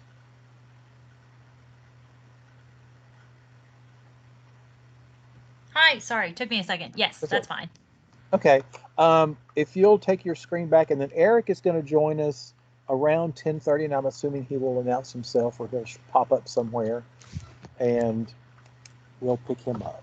So Renee Brown is our chief dietitian. She is an amazing professional. If you don't know Renee, I would encourage you to get to know her. She's just the bomb. So I'm going to turn it over to Renee. We're going to do the food security, and then we'll kind of wing the time from there. Thanks, Tom. I'm just taking a sec to get myself set up here. So I just want to make sure, Tom, I'm just going to do the food security now, and then after Eric, we'll come back to the NSI. Is that right? I think so. If Eric's running a Okay. little late, we may go ahead and do the NSI too, but we'll kind of. Okay. Okay, perfect. Let me go ahead and pull it up here. We'll get you guys good. Let me see. I'm going to go ahead and share my camera for a hot second so you get to see me, and I can just tell you thanks for being on here. Let me straighten that out. But yes, if I haven't gotten to work with you personally, thank you so much for attending this. I'm really excited to go over these assessments today because the more we get into person-centered care, as well as with the DON-R, the food security survey and the NSI are really critical to understanding how we can use these tools to specifically find out what our clients need and therefore use the resources that we have to meet those needs instead of the other way around. So as Tom mentioned, I'm going to turn off my camera for a minute and share my screen. We're going to go ahead and get started with the food security survey, and then we'll move on to the NSI. Certainly, as we go along, as we've been doing this, go ahead and just type any questions you have into the chat box. I do want this to be very informative and conversational, so do not worry about too many questions. I really love them and want to get down to any big questions that you have. Now, as I'm loading this up, I do want to give you a disclaimer that most of the bulk that we cover today is going to be on the NSI, because I find that that one's a little bit more confusing. The food security is much more straightforward. So we're starting off with an easy one, and then we'll dive into the NSI. So let me get that started. Tom, can you see my slides all right? Yes. Okay, perfect. Okay, so let's dive in, guys. So quick things that we want to cover today, really just understanding why we're measuring food security and what it is, understanding the food security survey as a tool to do this, how to administer it correctly, and of course, understanding how we can use the score to connect clients to resources. I will tell you as I speak, I'm one of those people who uses consumer, client, pick which one you like. I'm still trying to figure out the best one to use, but I'm using them interchangeably to refer to the same person. So this is something that many of you may already know, but I think it's a good set to start the stage. It's a good way to set the stage because oftentimes we talk about food insecurity, but we don't really know what it is. And often, at least in the past few years, there's been a lot of initiatives on the federal level to really define what this is. So if we're talking about someone's food insecurity, it's really at the basic level, a household level economic and social condition of limited or uncertain access to adequate food. So really not knowing where your next meal will come from. If you have that occurring, you are considered food insecure. Whereas hunger is really just that individual level physiological condition, AKA your stomach grumbling, you're kind of irritable, you might get a little hangry. That is what hunger is. So when we talk about someone being hungry versus food insecure, we are measuring them to see whether they're food insecure. So there are 3 ways to do this, and I want to give you a brief background on why we do it the way we do in DAS and Georgia. So there's 3 main food securities that have been developed. One is an 18 item, another is a 10 item, and ours is a 6 item. So the 18 item really covers the gamut. It goes into assessing adults in the household and then assessing just the children in the household. So it has different sections. But we decided to use the 6 item version, and I'll go into why. But just know that it was developed a while ago in 1995. They've provided brief updates to it, but it has been validated. So it's important to know where it's coming from. It's been validated on the federal level and it's used in many states. Now, one of the important things to note is that it can be used to evaluate a consumer status in the last 12 months of their life or the last 30 days. And in our case, we use it to evaluate the last 30 days. So why do we use this 6 question versus the 18 question?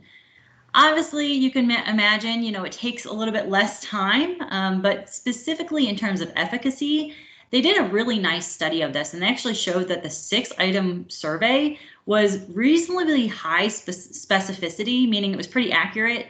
It had high sensitivity, and it actually was shown to have less bias than the 18 item measure. So I wouldn't say it's better or worse, but just understand that just because it's shortened doesn't mean that it has any deficits. It's really just straight to the point. And as I mentioned, it has less respondent burden. So it's going to take less time. It's going to be more direct. And it doesn't bog you down with questions that may or may not make a huge difference.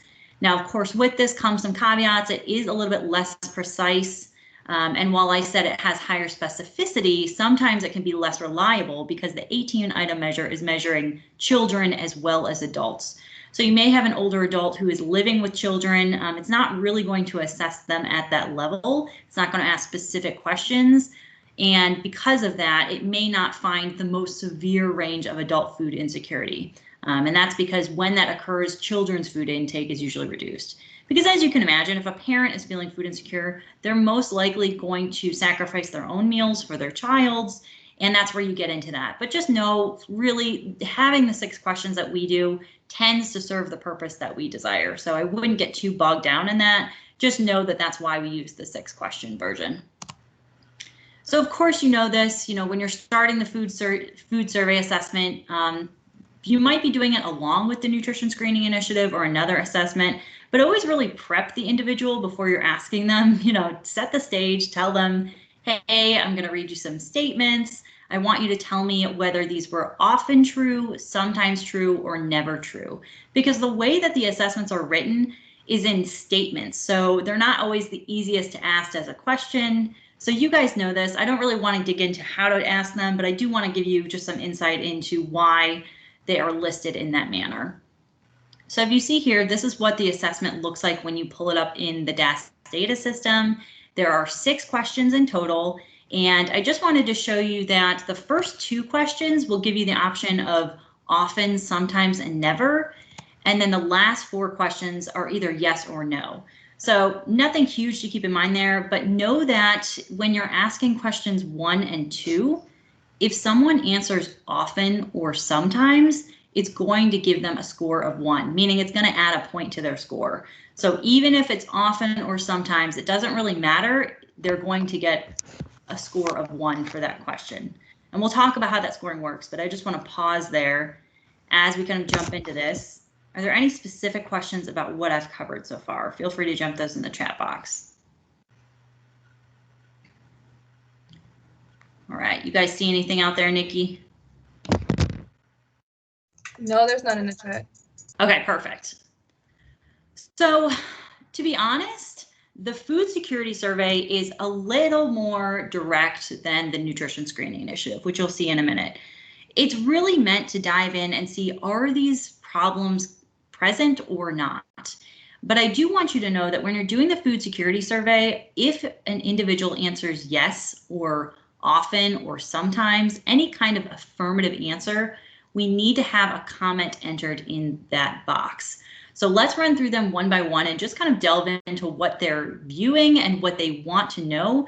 And the point of this is because if we get those details, we can better suit services to meet their needs. And we'll discuss that in just a minute. So question 1, during the last 30 days, how often was this statement true? The food that we bought just didn't last and we didn't have money to get more. Now, if someone says often or sometimes to this, there are a few things that you can say to help provide some details. Often an individual may tell you details. They might just start telling you what's going on. And if there are any things that stick out to you, you can certainly write those in. And I'm going to give you some examples. One example is frequency of this. If they mention, this kind of happens once a month, you can write that in the comment box. Consumer notes this happens about once a month, typically toward the end of the month. One other thing that people might mention is if it happens at certain times, like you're only estimating the last 30 days. So they might say, well, it didn't really happen during the last 30 days, but it happened 2 months ago. Things like that, kind of gauging what their needs are so that you can better serve them. And then moving forward to the second question, during the last 30 days, how often was this statement true? We couldn't afford to eat balanced meals. So balanced meals we will dive into when we discuss the NSI, but understand that they are what we consider nutrient-dense meals. They usually have a starch, a protein, a vegetable, a fruit. And while different people may have different ideas of what balanced is, most individuals know whether or not they feel they are eating balanced meals. So ask them that, can you tell me a little bit more about that? And if they include comments like, we often eat fast food because we feel like we can't afford groceries or something of that nature, feel free to use that as your comments, because then when you're looking at the services that are available, you can assist them with that. Sound good? Okay. We're going to move forward to the next few questions. And again, a lot of these are very straightforward, but I do want to give you a sense of what potential comments could be when you're diving into each of these. So question 3 asks, in the past 30 days, did you or other adults in your household ever cut the size of your meals because there wasn't enough money for food? This is a yes or no question. So depending on how many people they live with, it could be 7, it could be 0. But if 1 out of those 7 people that they're living with cut the size of their meal because they felt like there wasn't enough for everyone, this is a yes answer. If it's a no, this means that everybody in that household feels good and fine. And because we're using the 6-question survey, you could also include any dependents that are living with them. So even though we're not asking specific questions about children, if they mention, you know, I don't really cut the size of my meal, but I have noticed my dependent doing it, similar things, if they're living with them, the goal of the survey is just to understand whether or not it's happening in the household. So put in comments if they mention that, you know, I don't really cut meals, but I notice my husband does. You know, the more information you can get without taking too much time is really optimal for you. I don't want the food security survey to feel like this overbearing assessment that you have to spend so much time on, but maybe you've noticed as you talk to individuals that they'll often give you all the answers that you need. So if there are any pieces of information that they just volunteer, you can use those to make the case that this is why they answered yes to this question. Going forward, question 4 is, in the past 30 days, did you or other adults in the household ever skip meals because there wasn't enough money for food? So this is similar to question 3, but it's not the same. Question 3 is asking, did you ever cut the size of your meal? Meaning you wanted to eat a larger plate, but you decided to only eat half of it so that you would have the other half for the next morning. Whereas question 4 is saying you didn't eat breakfast at all. You just didn't have that meal. And while these may seem very similar, they identify different issues. So again, you want to enter any comments that they mention about skipping breakfast or skipping dinner. When does that usually occur? Things like that will help you get to that nature of the problem. And then moving forward, we just have 2 more. Question 5 is, in the last 30 days, did you ever eat less than you felt you should because there wasn't enough money for food? Now, at this point, you might be thinking to yourself, Renee, we've asked questions 1 through 4, and they all seem to be asking the same question. But you might be surprised that even if someone were to answer yes to question 3, does not automatically mean that they're going to answer yes to the rest of the questions.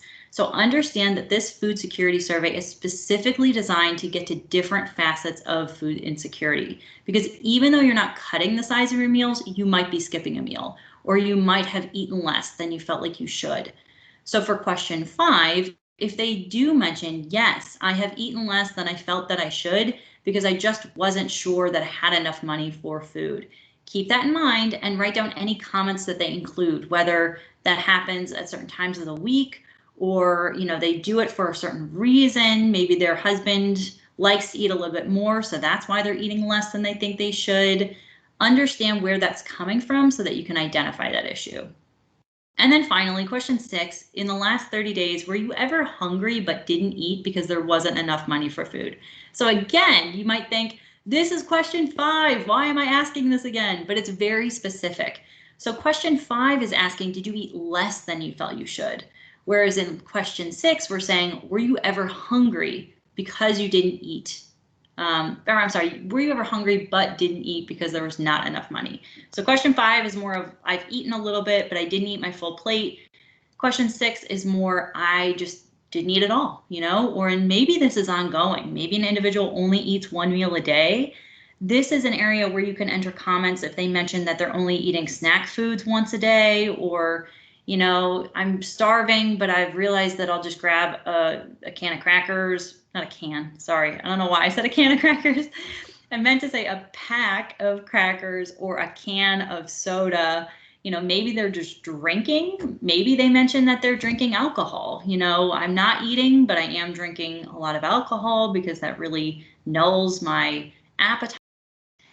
Kind of getting to the bottom of these is really important. And if I could tell you one thing to leave today, do not assume that they are going to answer yes to all of the questions just because they answered yes to one of them. So please, please keep that in mind and help them to understand the difference. You know, as I'm talking to you here, I'm saying, hey, you know, I know this sounds similar to question 5, but question 6 is a little bit different. Can you tell me the answer to this? Because they might not answer correctly if you don't present it in the manner. You know, they might not know, oh, this isn't the same question, this is a little bit different. So I'm going to pause for a minute. Those are the only 6 questions that are on here. Before we wrap up and kind of discuss how to tally this, I do want to see if there's any questions in the chat box.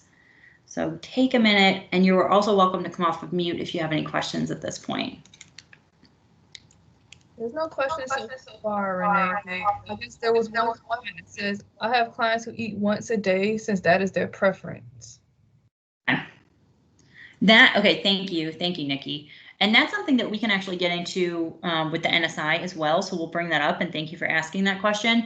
I would say that the food security survey is really evaluating, you know, if they're hungry and they didn't eat. So if they're just eating one meal, but they feel like they're getting enough, then that's fine. So for example, if you were asking all of these questions like 3, 4, and 5, they're not really skipping meal because there wasn't enough money for food in question 4. They're really just skipping the meal because they don't really want it. They're not hungry. So in that case, their answer would be no.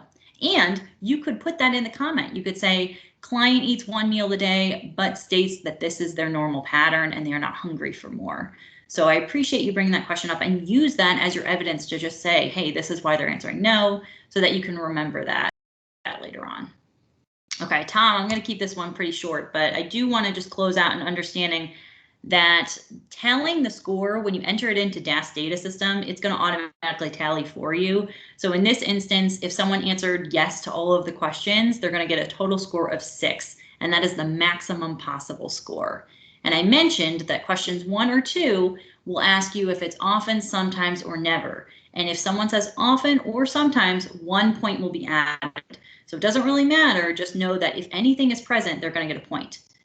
On questions 4 to 6, if the person answers yes, 1 point will be added. So this is a relatively simple survey in terms of tallying. And it's important to know that when you're finishing it, you're going to be asked to select the food security status. And food security status, I think, could use a little bit of, what's the word? It could really use better wording because it can be very, very confusing. So high food security is a score from 0 to 1. And the way I remember this is 1 to null, plate is full. So if you have high food security, you have enough. You're doing okay. Now 0 means that you have no concerns noted by the survey. 1 means that you're marginally okay, meaning you may be moving into low food security, but you don't quite qualify based on your answers. Now moving secondly, any low food security means, yeah, you're kind of showing a few signs that you're low food secure, meaning you have enough sometimes, but you may be at risk. And that's a score from 2 to 4. And then very low food security means you're at risk. You have some kind of noted concern, as we see in the survey answers. And the way that I remember this is, I mentioned 1 to null, plate is full, 5 to 6, there's something to fix. So I use this as just a rhyme for myself. This is certainly not something that's been verified by any federal agency. And I don't want you to get the notion that 1 to null means that your plate is full and you are perfectly fine. But it can help you remember that high food security means good, like you are okay. Because that wording isn't so great, and I really wish that they would change it so that it was more intuitive when you're looking at that. We have a couple more questions, or rather points that we'll get to. This is just, again, reviewing that same wording here, just kind of putting it in a more viewable manner so you can see it.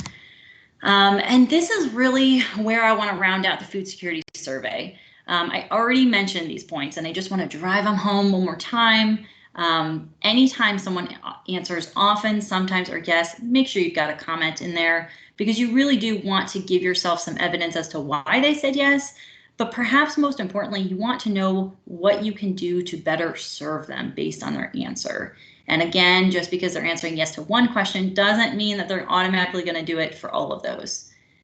And again, I think where this comes from is identifying this whole person-centered manner, and more importantly, whether or not the services that we're providing are effective.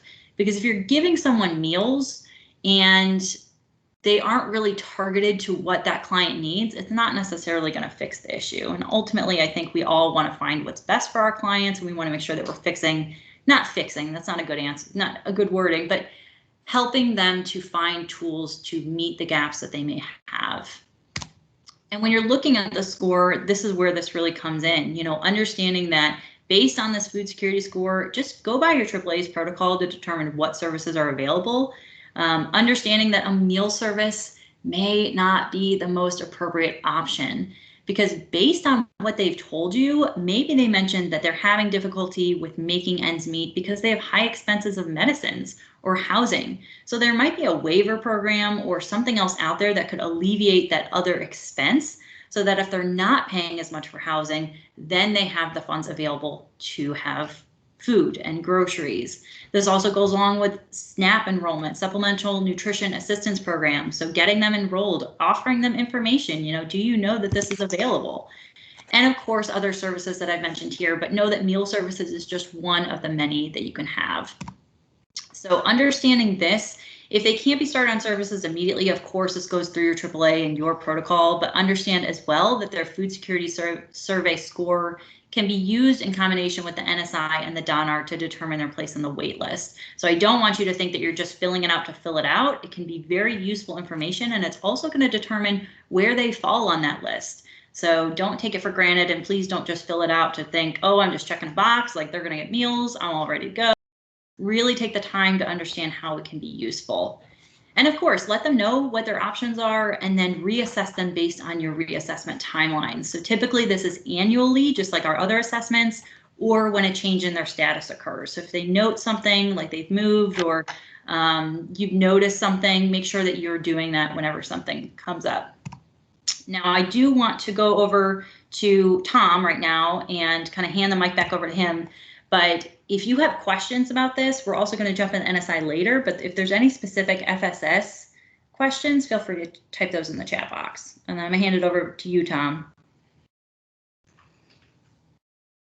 All right, thank you, Renee. That was exceptional. And we'll have Renee back in a few minutes to talk about the NSI. Okay. So we're going to hop now into the risk assessment tool. And I'm not sure how many of you are already using this or if this will be new for some of you. So we're going to go through in some fair degree of determination of detail here. Let's see. And Eric, you're on? Yes. Okay. So we're very proud and excited to have one of our former DASSers return to the dark side. Some of you may remember Eric Naparala when he was in Livable Communities and then in Program Integrity, working with our data system. Eric is now at the Health Policy Center at Georgia State. And he was one of the key folks in helping us develop the RAT. So thank you, Eric, for joining us. And Nikki, if you'll keep an eye out on the chat for us. So we've seen that one before. So the history of the RAT. The Old Americans Act establishes eligibility based on a person being 60 or older. There are certain additional requirements or special criteria for caregivers and certain recipients of nutrition services. But overall, about 4 or 5 years ago, set about the work of trying to operationalize the 4 Older Americans Act target criteria to ensure that people in greatest need are being served and to maximize the effective use of limited resources. And so those 4 criteria are greatest economic need, greatest social need, frail, and at risk of institutionalization. So we created the RAT to have a comprehensive overview of individuals requesting services and to improve accuracy of identifying those who are at highest risk of nursing home placement. Okay, and so this is the definition from the Older Americans Act of at risk for institutional placement. Means that they're unable to perform at least 2 ADLs without substantial assistance, including verbal reminding, physical cueing, or supervision, and is determined by the state involved to be in need of placement in a long-term care facility. Okay, so for our purposes, if they score a 2 or a 3 in at least 2 of the ADLs, that's the functional impairment that Old Americans Act states. Okay. So in the RAT, certain sections contain trigger questions that lead to full vetted assessments to properly identify individuals at risk. In 2014, the division contracted with the Rosalind Carter Institute, and they in turn partnered with Emory's Fuqua Center for Late Life Depression and the Alzheimer's Research Center to research trigger questions and assessment instruments for the domains of cognitive impairment, caregiver burden, depression, mental health, and substance abuse. Okay, so risk is not identified through the trigger questions, they're simply triggers. The full vetted assessments are the deciding factor on identifying where the person is at risk within those specific areas. Okay. There are several advantages to using the RAT. First is it helps staff objectively measure the risk of institutionalization to help identify and prioritize persons in greatest need when added to the other 3 Older Americans Act criteria. The second advantage is that we can target referrals and interventions to the specific area of risk, and that maximizes community resources and the impacts on consumers. Okay. The third advantage is we can minimize the risk of complaints and appeals through documentation of objective measures of the Older Americans Act target criteria. Okay. And I'm going to turn it over to Eric. Okay, thank you, Tom. Good morning, everyone. So Tom asked me to go over the scoring of the RAT because I was the one that helped develop that. And also it is a little complex because it's tied to research. You can go to the next slide. So yes, the scoring is complex.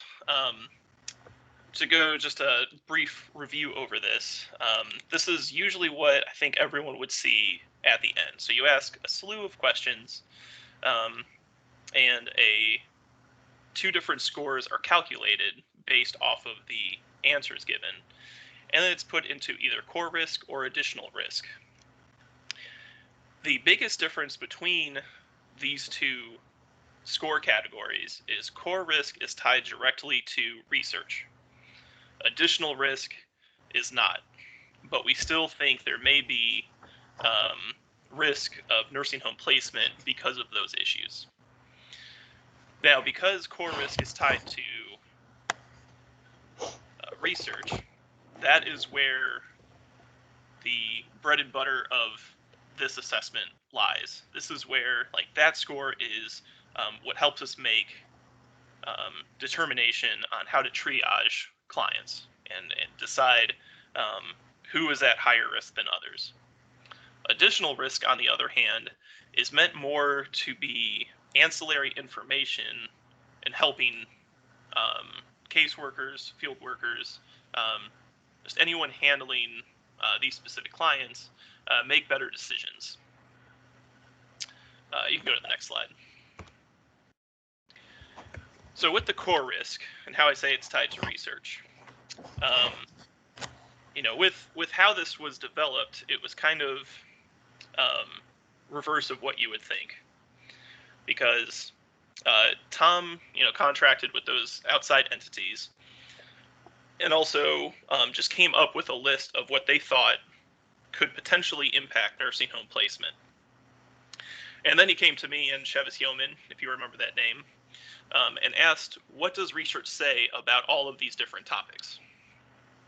So instead of looking at research, finding what we did, and then making a score based off of that, it was more of coming up with the topics themselves and then seeing if research has actually addressed those. So luckily, we came across a meta-analysis. There's a citation if you ever want to take a look at it. Now, a meta-analysis is essentially a research paper about research papers.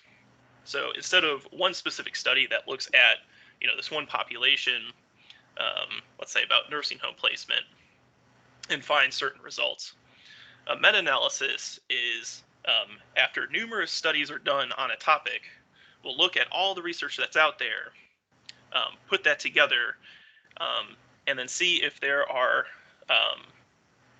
let's see, if there's any overall trend within that. So it's kind of like, with the gradual steps of research, how, an individual paper will give you an idea, but you want to make that replicable. So then more research is done on that subject, but then you may have all these different population groups. They may be slightly different, something like that. The meta-analysis will take all of those research papers, put them together, and say, here's the general consensus of what this topic says. It was great for us because instead of having to take, we found 5 or 6 papers on, how ADLs impact nursing home placement, they already did that. The other great thing about a meta-analysis is we needed to standardize the score across all of these different topics, and that is no small feat. And this paper already did that. And I'll go into detail, but the meta-analysis put this into odds ratios. Actually, I think we can go to the next slide. So yeah, so with these odds ratios,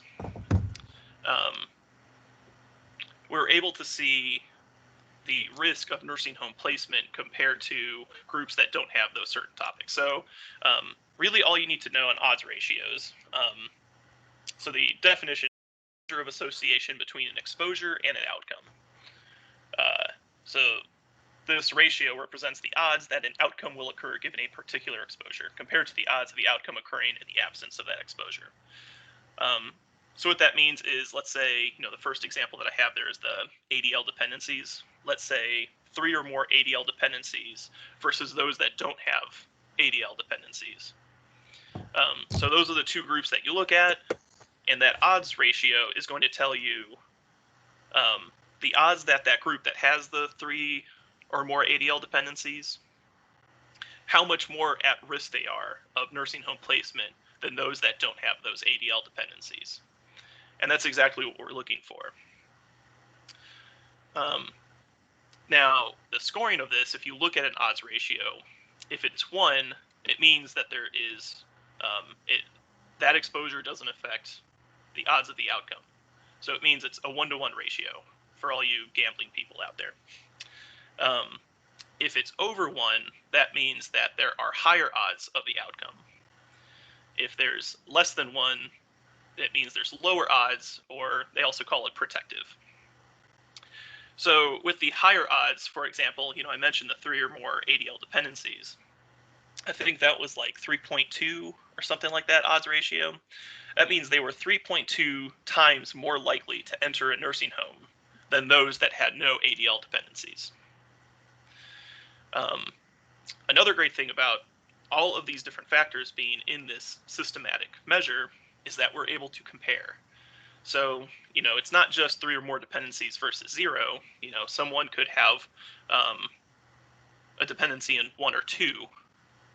So that's the, in between. And so we do have that gradual look of if there's no ADL dependencies, there's, no higher risk. That's the comparison group. 1 or 2, it was, I think, 1.88 times more likely. And then if you had 3 ADL dependencies, it was like 3 point something. So you do have this this nice comparable metric that we could put into a score, and we don't need to worry about the weighting of every single question. Now, I mentioned how you can have a protective factor or less than one. And that example would be, let's say, home ownership. So that seems like a weird question to ask, is if the person owns a home. But that is found in research to be a protective factor against nursing home placement. We don't know exactly why that is, because it doesn't get into why. It just shows that the correlation between home ownership and nursing home placement. That could be because they already have a place to stay. It could be that they are more of moving out of their home, understandably. It could be because they had more resources, more equity to rely on than those that don't have a home. But again, we don't necessarily care why that relationship exists. We just want to know if that relationship exists for nursing home placement. Another nice thing about this measure, the odds ratio, is that you can inverse the finding to look at the risk. So then, instead of home ownership, this score is flipped to show the risk of nursing home placement if you don't own a home. So that way, everything lines up quite nicely.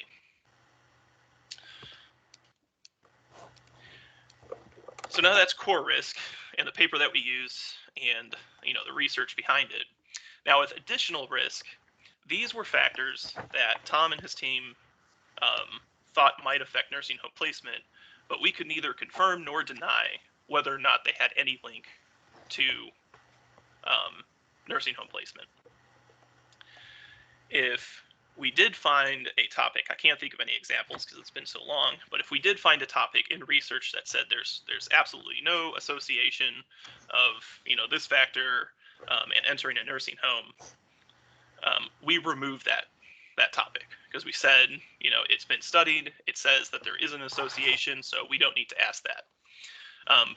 But we needed to have proof that those topics did not contribute to nursing home placement. So that's why this additional risk score is in this assessment tool.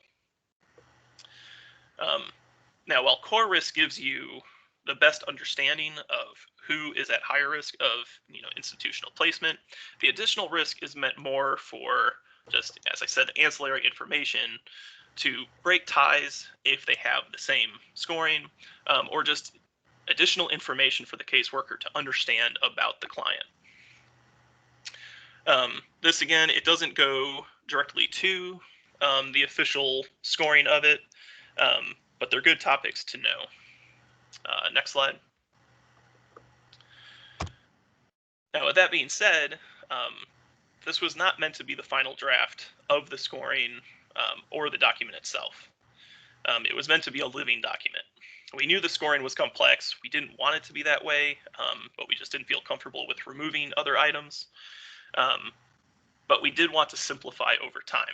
We do want to confirm or deny whether or not those additional risk factors actually do contribute to nursing home placement. But we do need the data, though.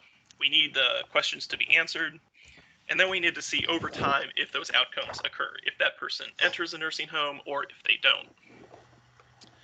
So the long-run goal of this is having enough data collected off of the risk assessment tool and seeing the outcomes, run our own analysis to, really confirm, the core risk, see if we find the same things. I'd still warn against taking away the core risk just because those are found in research to lead to nursing home placement. But those additional risk, we would remove those unnecessary questions if we find that it doesn't have any direct link to nursing home placement. And then eventually we would simplify the score to one set. So that way it is just one score outcome. And it's only the factors that have a link to nursing home placement. So I'm sure that was fun to listen to, especially if you are not big into analytics and such. But that's the overall explanation of the scoring. Are there any questions?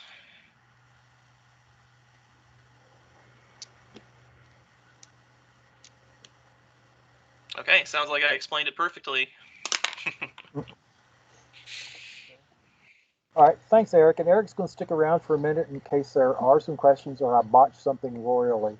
So we felt like it was important for you to kind of understand where the rat came from, so you understand what it is we're intending to do with this.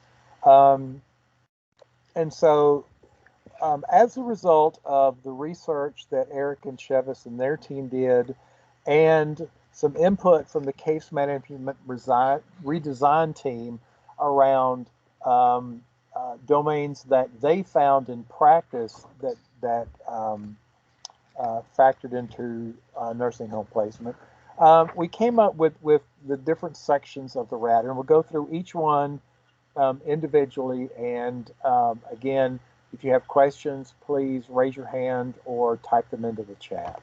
Okay. So the first section, we've named these alphabetically. A is for functional score.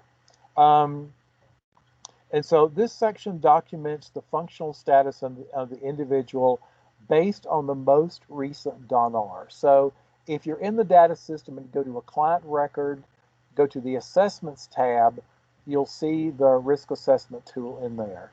If you open that assessment and put in the header information, and if you save that, it will auto-populate from the most recent completed DONR.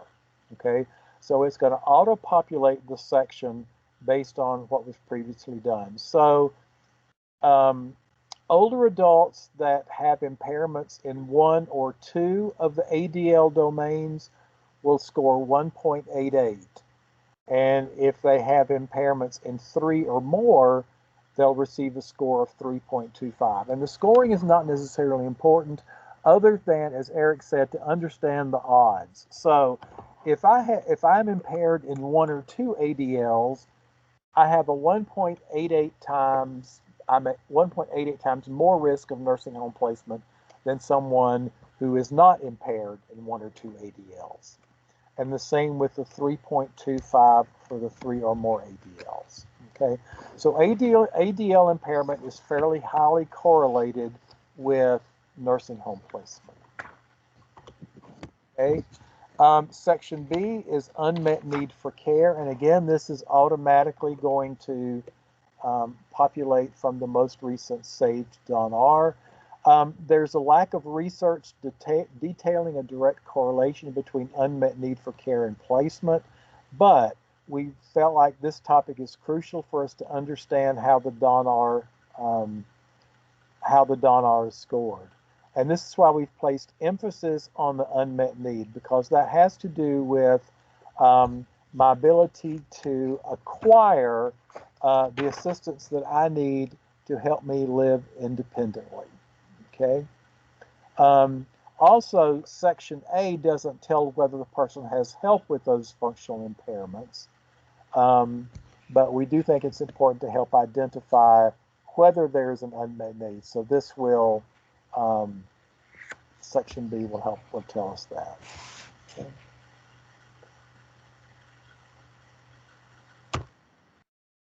Section C is health and wellness.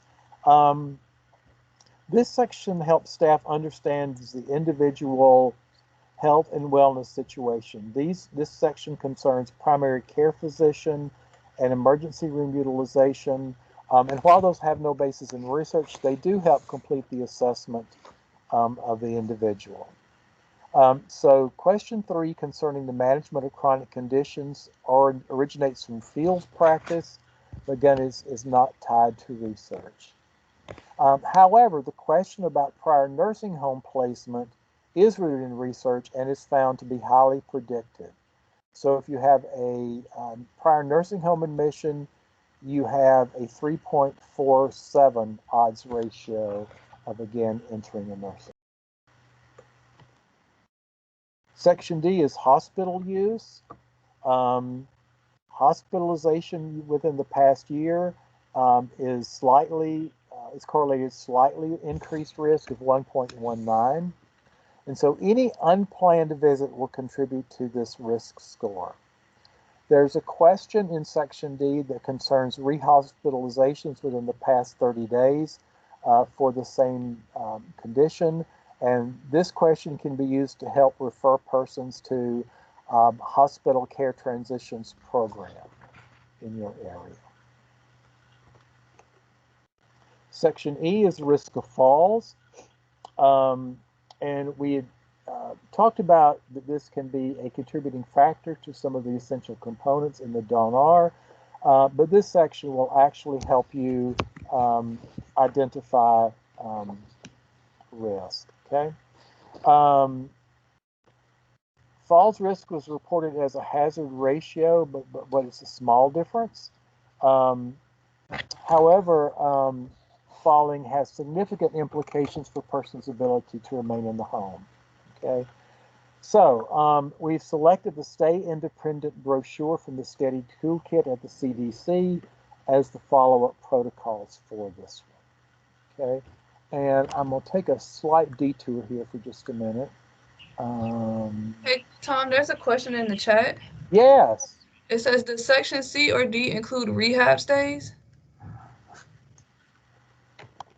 Yeah, the one about nursing home is around nursing home placement or hospitalization for any reason that's unplanned, and nursing home placement. So that would include rehab, yes.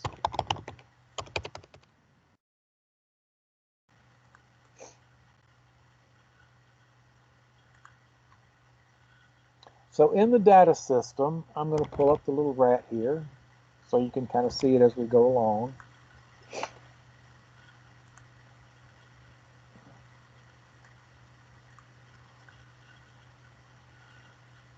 Let's see if I got one in. Okay, I got one in here. Okay, so remember when I go in here, I told you when I save the assessment, when I first start, it's going to auto-populate Section A and Section B. So in this case, this person had impairments in 2 ADLs, so their score was 1.88. Okay, when I get to Section C, it asks, does the client have or use primary care? Do they use ER frequently in lieu of primary care? And those are to help you with managing community resources more effectively. So these interventions may help you locate a medical home for that consumer and get them connected with primary care and help educate about appropriate use of the healthcare system. Okay. There's another question about how well are chronic conditions managed and the impact of those on daily routines. There are 4 options there. And then again, does the client have primary nursing home admissions? And that's a yes or no. So this section helps me identify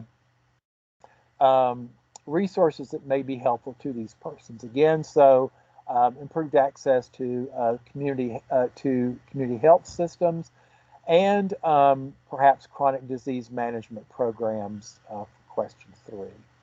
All right. Prior unplanned hospitalization uses.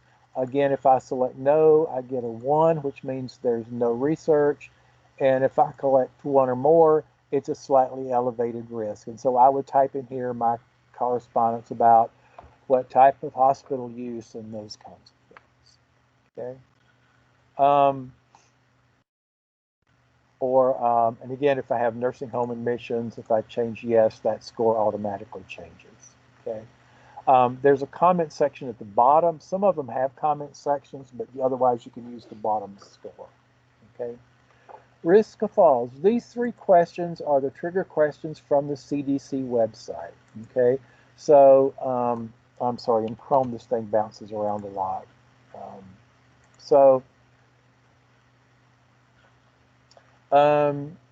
Has a client fallen in the past year? Do they feel unsteady when standing or walking, or do they worry about falling? So again, I'm going to answer these questions, and as you see, this risk has the ratio is 1.2. So the reason we wanted Eric to kind of go through his section, get an idea where are coming from, and can look at which ones have more significant weighting factors.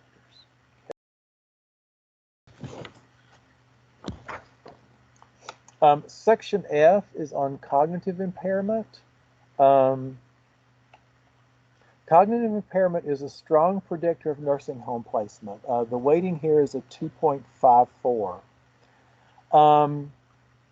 And so what will happen is the first question I'm going to do is there a medical diagnosis?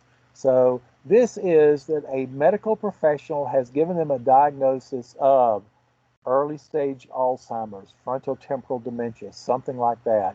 Not just, grandma, she's been acting really forgetful, there's a medical diagnosis, or they're on a medication that is recognized. So if they're taking Aricept, you would also count yes. And so again, your total score here is the 2.54. If we answer no here, then there's this screening thing, and this, for some reason, terrifies people, okay? In the manual, there's a fairly long discussion of how this section works. Basically, you're asking people two questions, okay? You're doing a memory delayed recall section, and you're doing an oral trail making section. And that's really all you're doing with this section, okay? So, and we've included the text to kind of help you maintain fidelity to the instruments. So this is a memory test. I'm going to read you a list of 5 words. Listen carefully. When I finish, please tell me as many words as you can remember, and it doesn't matter in which order. So here are the 5 words, okay? And I'm going to ask 2 trials to see if they can remember the words, okay? So I'm going to do it once and ask them to repeat it, and then click them off, okay? And I'm going to do it a second time and remember as much as you can, okay? Then I'm going to switch to the oral trail making test. There are a couple of preview questions that are not scored. So first, on the written trail making test on the MOCA, there's a series of boxes with numbers and letters. And what the person is asked to do is trace from A to 1, 1 to B, B to 2, and alternate between letters and numbers. So all this is doing is asking them to do that without the paper. Okay, so we're going to ask them to count from 1 to 25 as quickly as possible. I'm going to count how far they got and how many seconds it took them. Okay, if they make a mistake, you can reorient them. And now we're going to ask you to count again, but this time switch between numbers and letters. Okay, so you do 1A, 2B, 3C, and I'm going to get as far as they got. So this person got to H9, and it took them 64 seconds. Okay. Okay, Tom, there's a question. Yes. So, one of the questions is, what about strokes for cognitive impairment? I'm guessing they're saying, where is that counted at on the RAT? Stroke is not counted as one of these conditions up here, where I'm looking at a medical diagnosis of cognitive impairment. So I would go ahead and do the rest of it.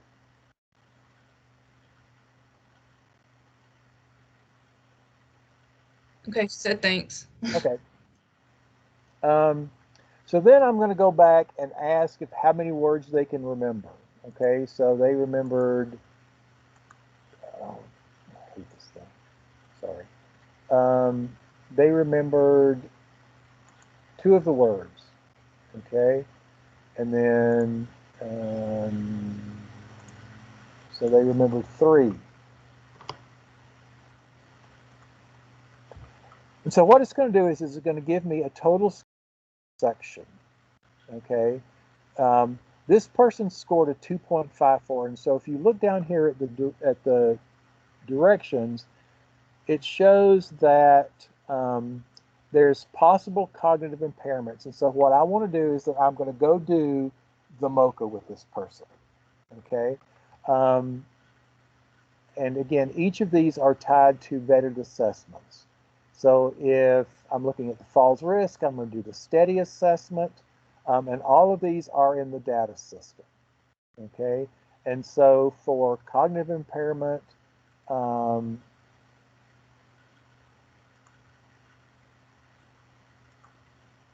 I would do the MoCA.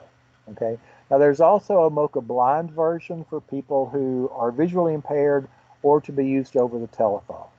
Okay. And so here's your steady risk assessment, and all of the assessments are in here in the data system. Okay. Where was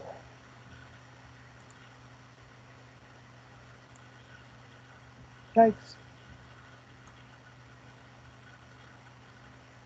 Here I am. Okay.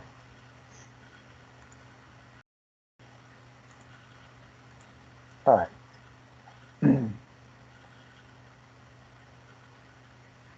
The next section is on behavioral health, and it's on depression and anxiety.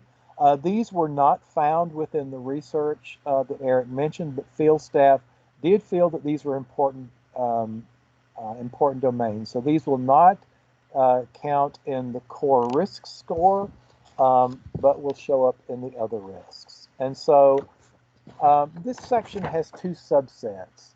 Subscore 1 is the PHQ-2. I'm sorry, the GAD-2, and the second is the PHQ-2. So these are vetted screening tools. So the first question is, over the last 2 weeks, how often have you been bothered by feeling nervous, anxious, or on edge? And I've got a couple of options here. And how often have you been bothered by not being able to stop or control worrying?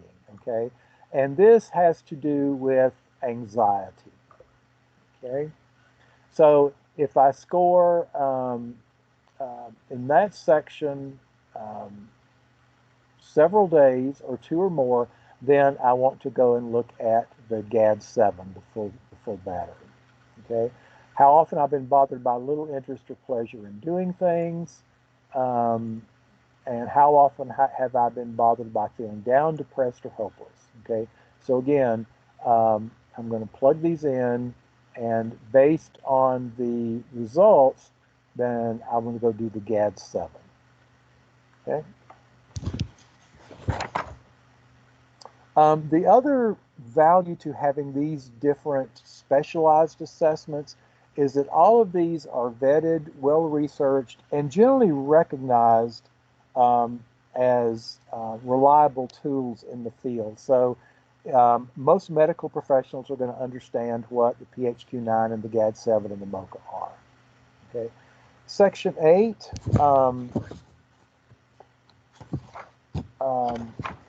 Let me go back a minute. So the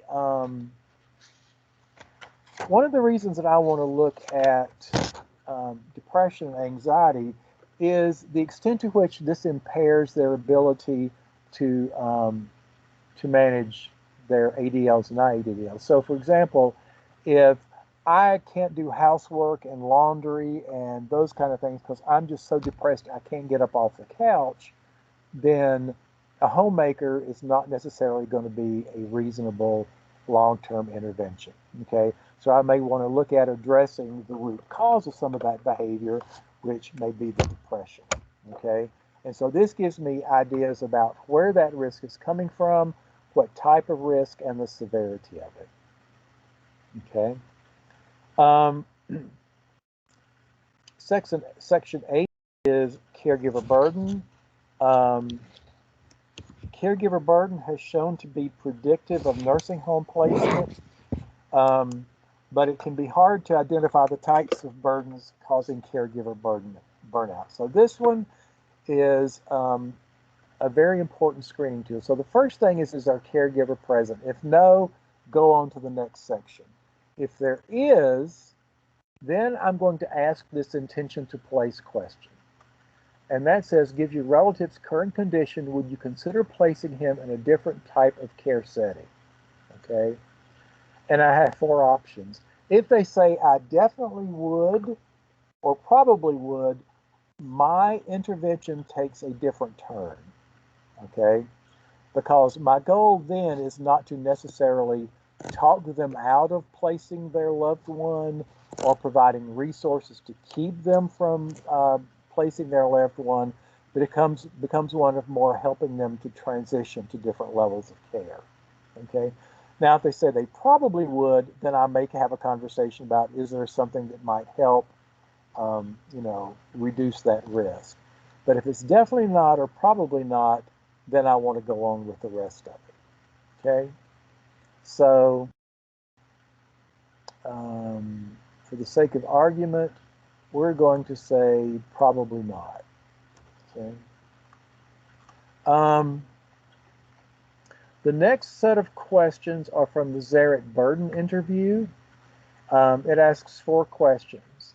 Do you feel that you don't have enough time for yourself? Do you feel stressed between caring for your relative and trying to meet other responsibilities?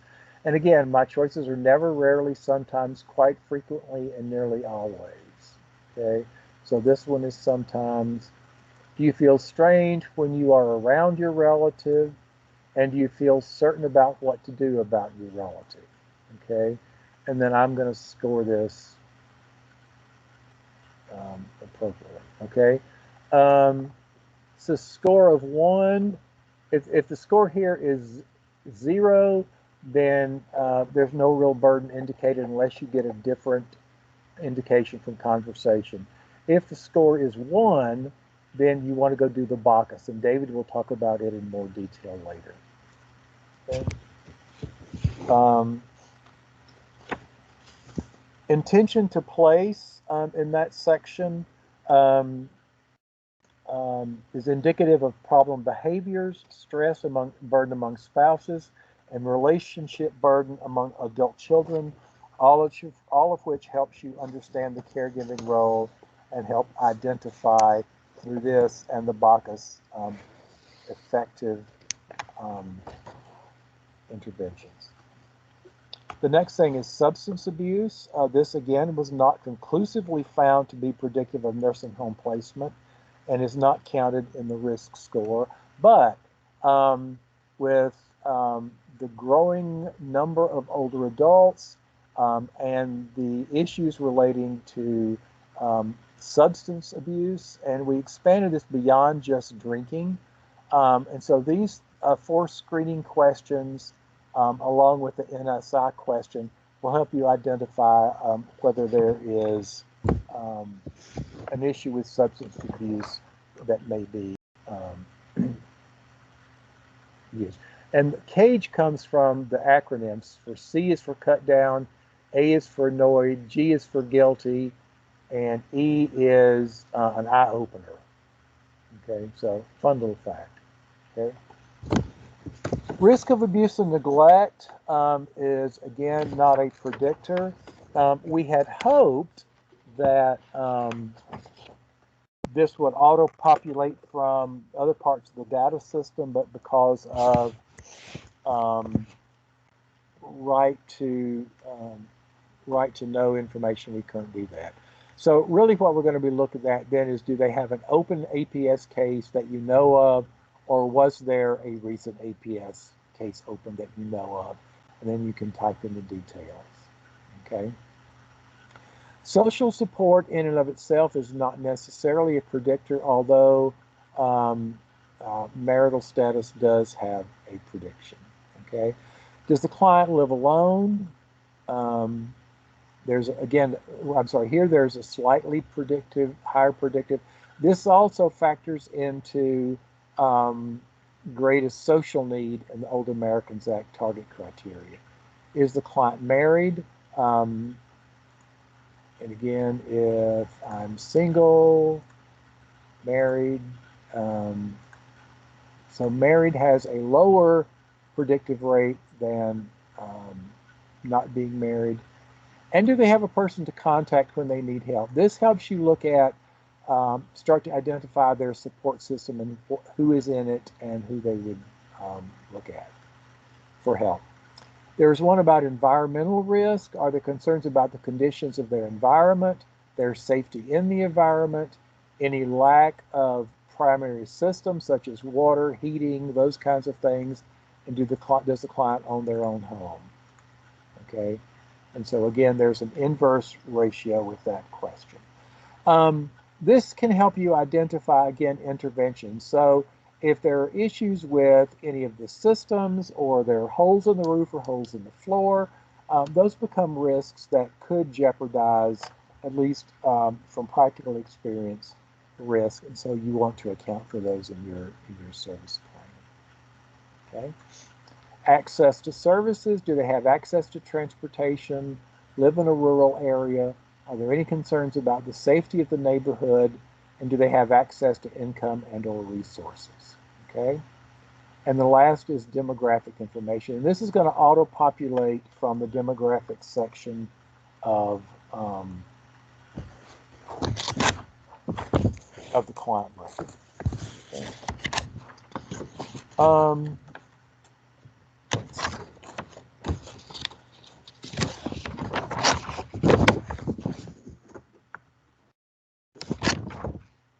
So let me flip back over here to this.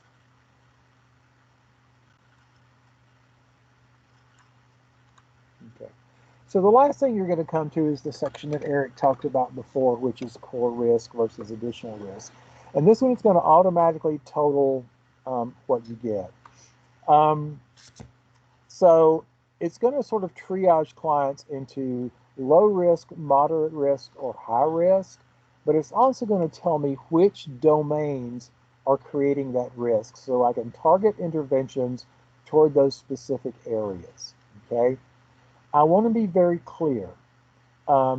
As part of this assessment process, we do not expect that any of you are licensed therapists, licensed geriatricians, medical doctors, home inspectors, anything like that. Okay. Most of our protocols simply say that based on the RAT and the triggers, that we will do the specialized assessment that correlates with that risk, and then we will ask the consumer or help the consumer follow up with a professional who can assist. So that may be a geriatrician, a primary care physician, a licensed therapist, a psychologist, someone who can do a home inspection. So our job is to connect them to resources that can actually do the diagnosis and the follow-up. Okay. The total score is based on all of the automagic math that happens behind the scenes. However, you can modify the total risk. Okay. Let me see if that's still up here.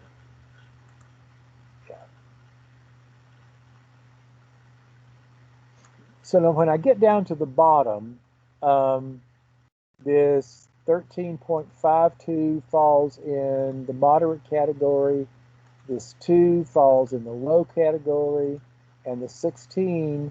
What I've got to do then is determine what is the total risk level.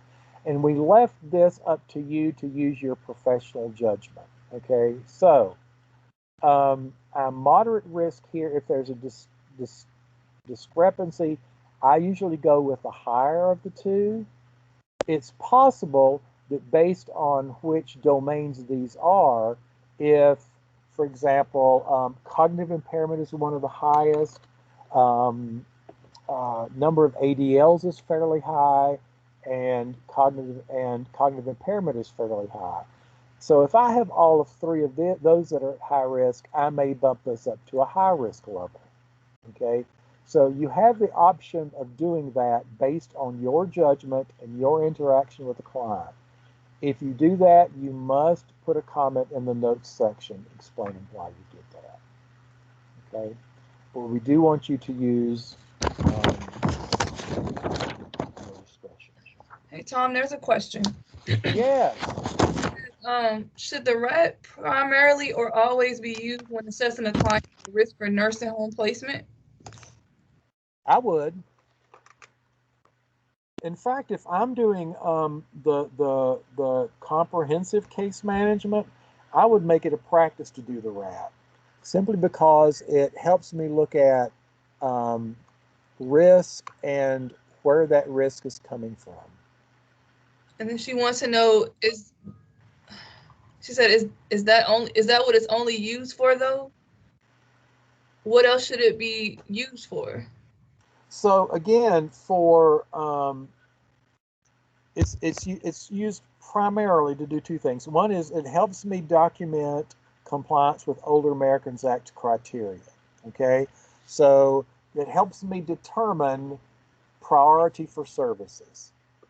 Okay, in connection with those other three target criteria, being economic need, social need, and frail.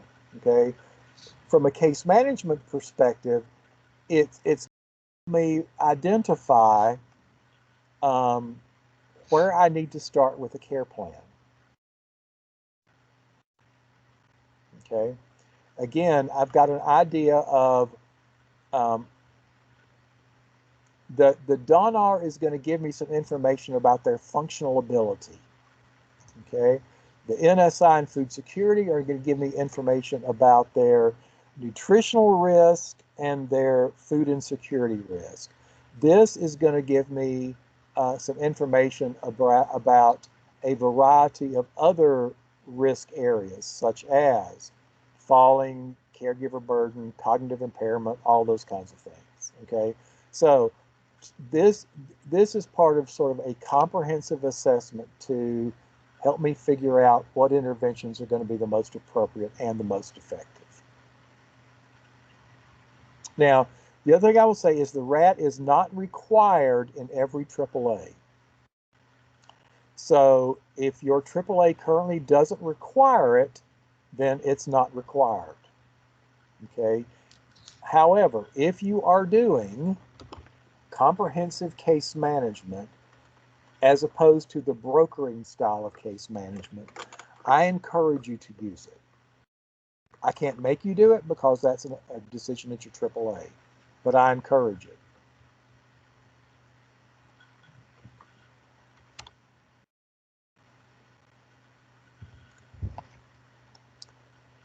Let's see. Any other questions float around in here? No, that's all I see. Okay. Any other questions about the RAT? Tom, this is David. I just have a comment following up on what you just said about encouraging use of the RAT. And we had spoken in our caregiver policy meetings about you can use just that sections of the RAT where they may apply. So you could use Section 8, the caregiver burden or intention to place part of the RAT just on its own. You don't have to use the entire RAT necessarily, depending on your AAA policy. And we'll talk more about that when we're talking about the BACAs. Yeah, there are specific sections that can be used independently. It won't score total risk because you have to complete the whole thing for it to work. But you can use specific sections, and the caregiver section is a good example of that. Average time to complete, I think Bené says she's been able to do it in 20 minutes. It's one of those where the more practice you get, the easier it is to do. Yeah, it does take, Nikki says it depends on the person completing it or how long it takes the client to answer the questions. But yeah, generally, I would say 20 to 30 minutes, maybe a little shorter. Is it intended to be in person or can it be over the phone? You can do it over the phone, at least the trigger questions. I prefer most of the, yes, it can be done over the phone, and I'll stop there. You're welcome. Okay. Any other questions about the RAT? If you start doing it and you do have questions or just, whatever, if you'd like me to review one, if you're not used to doing it, I'm happy to do that. So let me know. Okay. right. Eric, thank you for joining us. You're welcome to stick around for a minute if you would like. I know you have other duties at your new gig, so thank you so much for joining us this morning. Oh, Eric had to drop off. Okay, well, fine. Let's see. We're at 11:30. Okay, I'm going to turn it back over. Renee, do you mind going back and picking up the NSI? Yeah, I can absolutely do that. Okay, and then David will do the Bacchus after that. Perfect. Well, sorry, not saying perfect for David, but David, if that works for me. Okay, Not so perfect, but we'll do it. Okay, that'll work. Tom, just doing a quick time check. How are you doing on time? Like, do you want me to take full 30 minutes or would you rather me speed it up? How are you doing? We're okay. We've got an hour and a half left and we've got 3 more assessments. I don't think the income worksheet's going to take very long. So I'd rather you do what you need to do and make it valuable than skimp. So. Okay, cool. Let me pull it up really quick. It's just loading here. You can do 28 minutes if you want. Okay. Thank you. And as Tom mentioned, be sure to self-manage. I know it's a lot of information, but stretch, grab some water if you need some food. It's recording, so certainly as with the food security assessment as well, if you have any questions, just feel free to chat those in the chat box or unmute yourself. So let me see if I can get my screen shared. Sorry about that. It's just taking me a second. It looks like it's sharing now. Alrighty, Tom, can you see those slides? Yeah. Yes. Okay, thank you see. guys. All right, here we go. We are going to dive in and have some fun. So the Nutrition Screening Initiative Determine Checklist. A few disclaimers before we get started. 1, this training is in depth, but we're going to try to cover the most important things because I want you to understand what we really want to focus on without feeling overwhelmed. So when you look at the slides, there's a lot that have a lot of text on them. These were developed intentionally to really give you as much information as you need, but I want you to really hone on what you face when it comes to challenges in terms of administering the Nutrition and Screening Initiative. I think most of us, when we come to trainings, are kind of looking for certain questions to be answered. So certainly at any time, feel free to type those in the chat box. So let's get started. All right, because this is geared for a large audience, it's separated into 3 sections. So the first is just a quick, what is the history of the NSI? Why do we use it, et cetera, et cetera. So here are some of the learning objectives that we're hopefully going to cover. All right, so the Nutrition Screening Initiative, just like the FSS, it's a nationally recognized tool, and it was made to help promote nutrition screening in adults because that's the first step to really serving them in a nutritional manner, making sure that we can screen them for what problems may exist. It looks like, of course, you've probably seen it before. It's a standardized list of 10 assessment statements, and you can actually add additional appendices as needed. So they give you the 10 standard questions, but then you have the option to add on a few bonus items. So here in Georgia, we use what's called the NSI Appendix B, and if you've seen that, you know that it's used to assess oral health concerns. So we're going to cover both the general NSI and the Appendix B today. All right, so truthfully, in its full title, the Nutrition Screening Initiative, NSI, is called the NSI Determine Checklist. And if you never really got the briefing on why it's called this, the Determine is an acronym that refers to the common warning signs that are associated with malnutrition, because the goal of the NSI is to prevent malnutrition by screening for the risk factors that are associated with aging. It's specifically designed for older adults. And I want you to find this definition in your life hopefully helpful, that malnutrition is defined as a deficiency, excess, or imbalance in a person's intake of energy and or nutrients. And if you meet me as a dietitian or as a person, know that this is really something that I want people to learn, that deficiency, excess, imbalance, they can come in many forms. So while we may be very tempted to look at someone's weight and use that as the sole indicator of whether or not they're malnourished, it is only one data point. So a person can be getting enough food in, or even more than they need, but they may not have the right nutrients that they're getting. So please know that even if you're at a normal or above normal weight range, does not mean that you are not malnourished, and vice versa. As I mentioned, the 10 questions on the NSI are actually made to reflect each of these areas of determine. So what are those areas? I'm not going to read all through these, but I will give you a chance to just look through them. Just know that the idea behind the checklist is to identify each of these. And part of those risk factors are disease, eating poorly, of course, tooth and mouth pain. We'll skip ahead, but multiple medicines. Just keep in mind that all of these are specific as we age. And even though we all age differently, there are a number of common patterns that we see, and these are the risk factors that come along with that.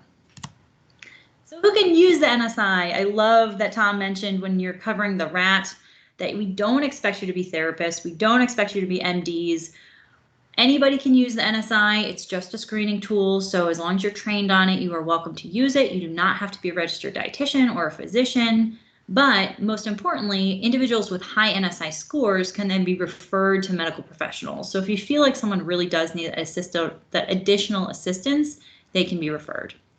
And as I mentioned, it's really just meant to be the initial step. You know, starting off the screening is your first step in identifying what problems exist, identifying them early, and then making those referrals so that you can improve those outcomes.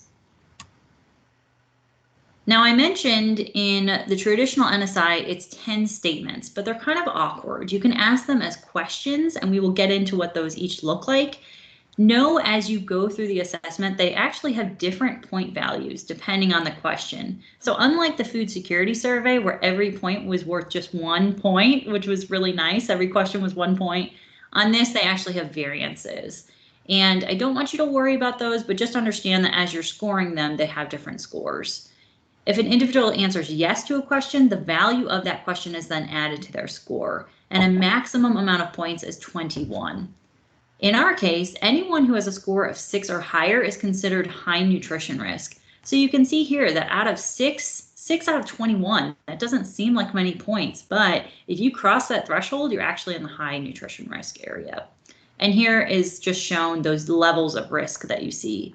I don't have a fun rhyme to help you remember this one like I do with the food security survey, so please forgive me. I will work on it, but just know higher than 6, something to fix, right? Something different.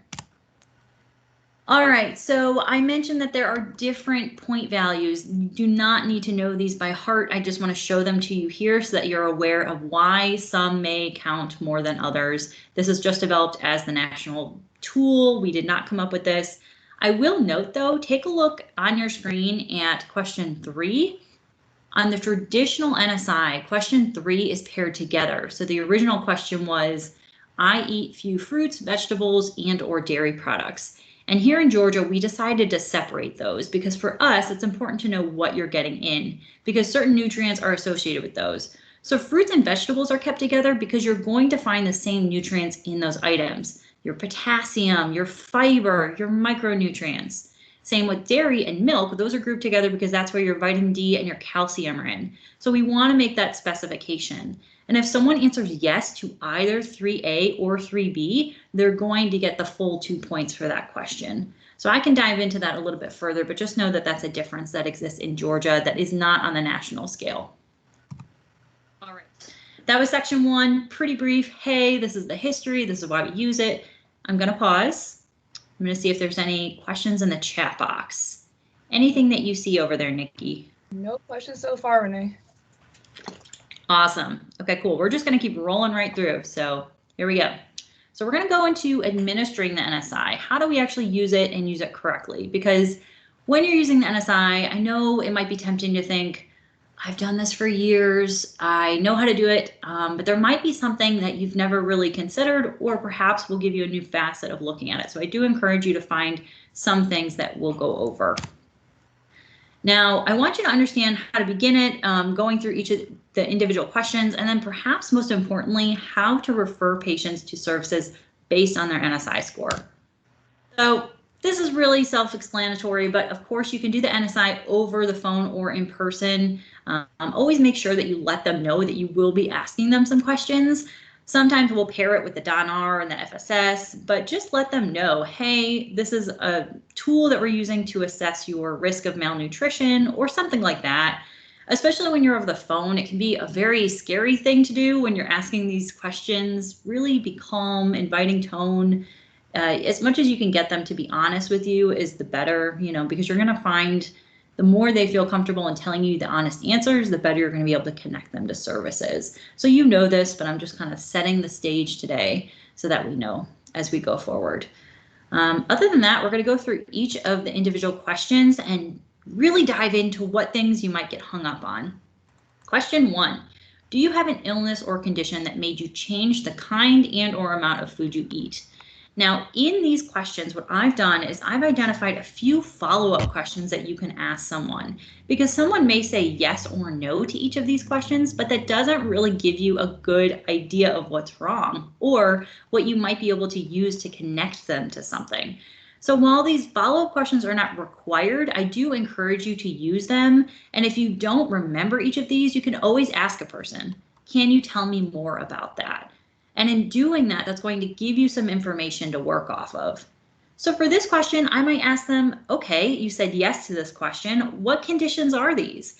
If they start listing 10 or 12, you certainly don't have to remember all of them. But if they say, hey, I'm living with high blood pressure, I avoid salt, boom, that is a great way to enter that in the comments and you have an idea of what they're looking for.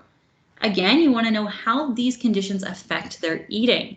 So while this person may be avoiding sodium, it doesn't sound like they're eating less because of it, or they've completely changed their dietary pattern or anything like that. It seems like it's pretty minor, but you can ask them, you know, did the condition change the kind of food you eat, the amount, or both? What does that look like? And we'll talk about an example, but I do want you to know that those are some follow-ups that you can use. And next, I've included some common things that may come up. Now, I do know many of you probably see this in the day after day, and I don't want you to think that these are the only conditions. So certainly, if you feel like there's a lot of things that come up on your end, feel free to type those in the chat box.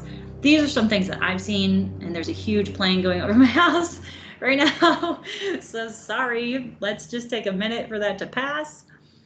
Okay, thank you. So diabetes, hypertension, Parkinson's, you might not think about this, but ALS, if someone has trouble with tremors or anything of that sort, they may have difficulty. And even mental health, you know, you're having that poor appetite, you might not be eating as much. So know that just something like diabetes may not be the only thing that could be going on. Question 2, do you eat fewer than 2 meals per day? With these, some follow-up questions that might exist are, what are those meals? Do you like a breakfast and a lunch, but you don't eat dinner? Have you always eaten this number of meals? This is important because if they're eating 2 meals a day and they like that, they've always done that their entire life, well, that might work for them. It doesn't necessarily mean that we need to get them up to 3 meals a day with 2 snacks. Often, especially older adults, they have their cadence. They know what works for them. So just listen and understand if that is right for them. Now, I don't love the way that this question is worded because I wish it would just ask, do you eat 1 or 0 meals? That's really what it's getting to. So if they ask you to repeat this question or they don't quite understand it, you can reword it and say, are you eating only 0 or 1 meal a day? Just know that I don't personally love that and I understand that it can be confusing. But with that, you might ask them why they eat fewer than 2 meals. You know, is this because of appetite? Is it, as I mentioned, just how they work? Or do they not have enough money to get the food that they eat? So each of those specific responses is going to be your guide to telling you, okay, this is what I could connect them to address this. Things to note on this are if the client answers exactly 2 meals, the answer is no. So we only want to know if they're eating fewer than 2 meals a day. And one thing that often comes up is what is considered a meal. Now, there's no, if you can believe, standard definition of what a meal is, but often it consists of multiple components and it's eaten at a specific time of the day. So I showed the My Plate here because components are a grain, a protein, a fruit, a vegetable. So for example, a meal might be a sandwich, even though they're not having a side and a drink with it. You've got a grain, you've got a protein on there. But a bag of chips, even though it's maybe they eat the whole thing and it's probably, let's say 600 calories, it's not really a meal. They're just eating one element of that. They're not really getting all the nutrients that they need. So understand that and use your judgment. Rolling right through. Question 3, do you eat few fruits and vegetables? Important follow-ups to this are, why are you doing this? You know, is this the taste, the price? Are you not able to access them? Have you always done this, or is this a recent change? Because if someone tells me that they don't like vegetables and they're never going to eat them, if I give them a home delivered meal that has vegetables in it, they're probably not going to start eating those. They're just going to continue. And while that's okay, it may not be the best use of resources to just kind of force those on them. Moving forward, it's important to know that few means less than the recommended amount of servings per day. And this is a lot of text, but just know for men and women, we're recommended to get 2.5 cup equivalents of vegetables per day and 2 cup equivalents of fruit per day. So that's like 4.5 in both of those. And if you remember the old campaigns for 5 a day, it's pretty similar. Just know that we need about 3 cups of vegetables and 2 cups of fruit. So if they're not getting that, that's a big indicator. And I've given you some examples here of what that looks like. So in terms of fruit, that's a cup of raw fruit, that's a half a cup of dried fruit, or a cup of fruit juice. And I've shown some examples for vegetables. I don't expect you to remember these or to know exactly what a cup is considered, but trust that your consumers will know. You know, if you're eating a serving of green beans, you're probably eating about a cup, right? We're used to pretty much taking a scoop, and that's usually about a cup's worth. So use your judgment on this, and just know if someone's getting few in, they're probably not eating very many. It'll probably be pretty clear, if that makes sense. Hey, All right, I'm going to go through. Oh, go ahead. Sorry. One of the questions, are we asking this question within a specific time period, ever within the last years or 6 months? Thank you. And for the food security survey, that specifically asked within the last 30 days. The Nutrition Screening Initiative is just asking them in general. So truthfully, you're asking them within this point in time, are you doing this? And for them, that might have been, you know, within the last couple months I'm doing this, but really at the end of the day, you're going to evaluate what they're doing right now. Any other questions that have come up in the chat, Nikki? No, that was it. Okay, great. So I'll keep going, but keep these coming, because I know as I go through this, there's a lot of information. So I'm going to try to be intentional about taking pauses and just stopping and kind of getting that all through. Question 3B, as I mentioned, we separated these, addresses, do you eat few dairy products? And again, why do you eat these? Have you always eaten few dairy products, or is this a recent change? So if I give someone milk and they're lactose intolerant, they're not going to be drinking that milk. But I might have the option at a senior center to order lactose intolerant milk, something like that. You know, there's always options to usually suit what the issue is at hand, but we have to know what that is to address it. And again, for dairy, few just means that they're getting less than the recommended amount of servings. And for dairy, you should get about 3 cup equivalents of dairy per day. And I've shown some cup equivalents here. Sometimes people will say, well, I eat milk in my cereal. You can assume that's probably about a cup of milk. So ask them, you know, how often are you eating cereal? If you're only eating it once a day, they're probably getting about 1 cup in. Or you can ask them how many bowls they're having. You know, are you having 3 bowls at one sitting? Well, they're probably getting 3 cups in because they're doing 3 different bowls. So again, I don't want you to think I have to remember all of these and I don't know what a cup is and all that. It's really confusing. I can tell you, I've been in school for it and I still have to look these up and I still have to keep them at my desk because it's not the best to remember. But use your judgment. If someone's eating dairy, they're going to have it probably pretty consistently. If they're not, they probably won't have it. So kind of keep that in mind. Any questions on this one? None in the chat. Thank you, Nikki. I hope this is also useful just in general, in case, you know, you want a refresher on like what we're all supposed to be doing in terms of nutrition health. I learn something every time I do these presentations. So getting to question 4, having 3 or more drinks of beer, liquor, or wine. Ask them if this happens almost every day. And if they do say yes to this, you can ask them, have you noticed any ways that this affects your eating? Because for this specific assessment, that's really why we're asking this question. We don't really need to know the background for the nutritional risk, but the reason that this question is on here is because if someone is drinking more than 3 drinks per day, you can probably bet that they're not eating enough. Because just biologically, we all know as we're drinking, a lot of the times that's suppressing our appetite, it's filling our stomach. Now, of course, that may not be true for everyone, but that is where the logic of this question comes in. So I think understanding that can help you identify what you need to gather from the person. So maybe they say, you know, I have had this and I don't really eat as much, or things like that. I don't want you to feel like you have to go into the whole backstory, but know that that's where that's coming from. And understand what a drink is considered. Again, the person might not know how much they're drinking, but if they say a can of beer, you can count that. You can say, okay, that's probably 12 ounces of regular beer. You can also see 8 or 9 ounces of malt liquor, 5 ounces of wine, 1.5 ounces of a spirit, like a shot. So know that most people know, you know, what a normal drink is, and they'll probably tell you I'm having 3 beers a day, or I'm having a glass of wine, and you can assume for the purpose of this assessment that that's going to count.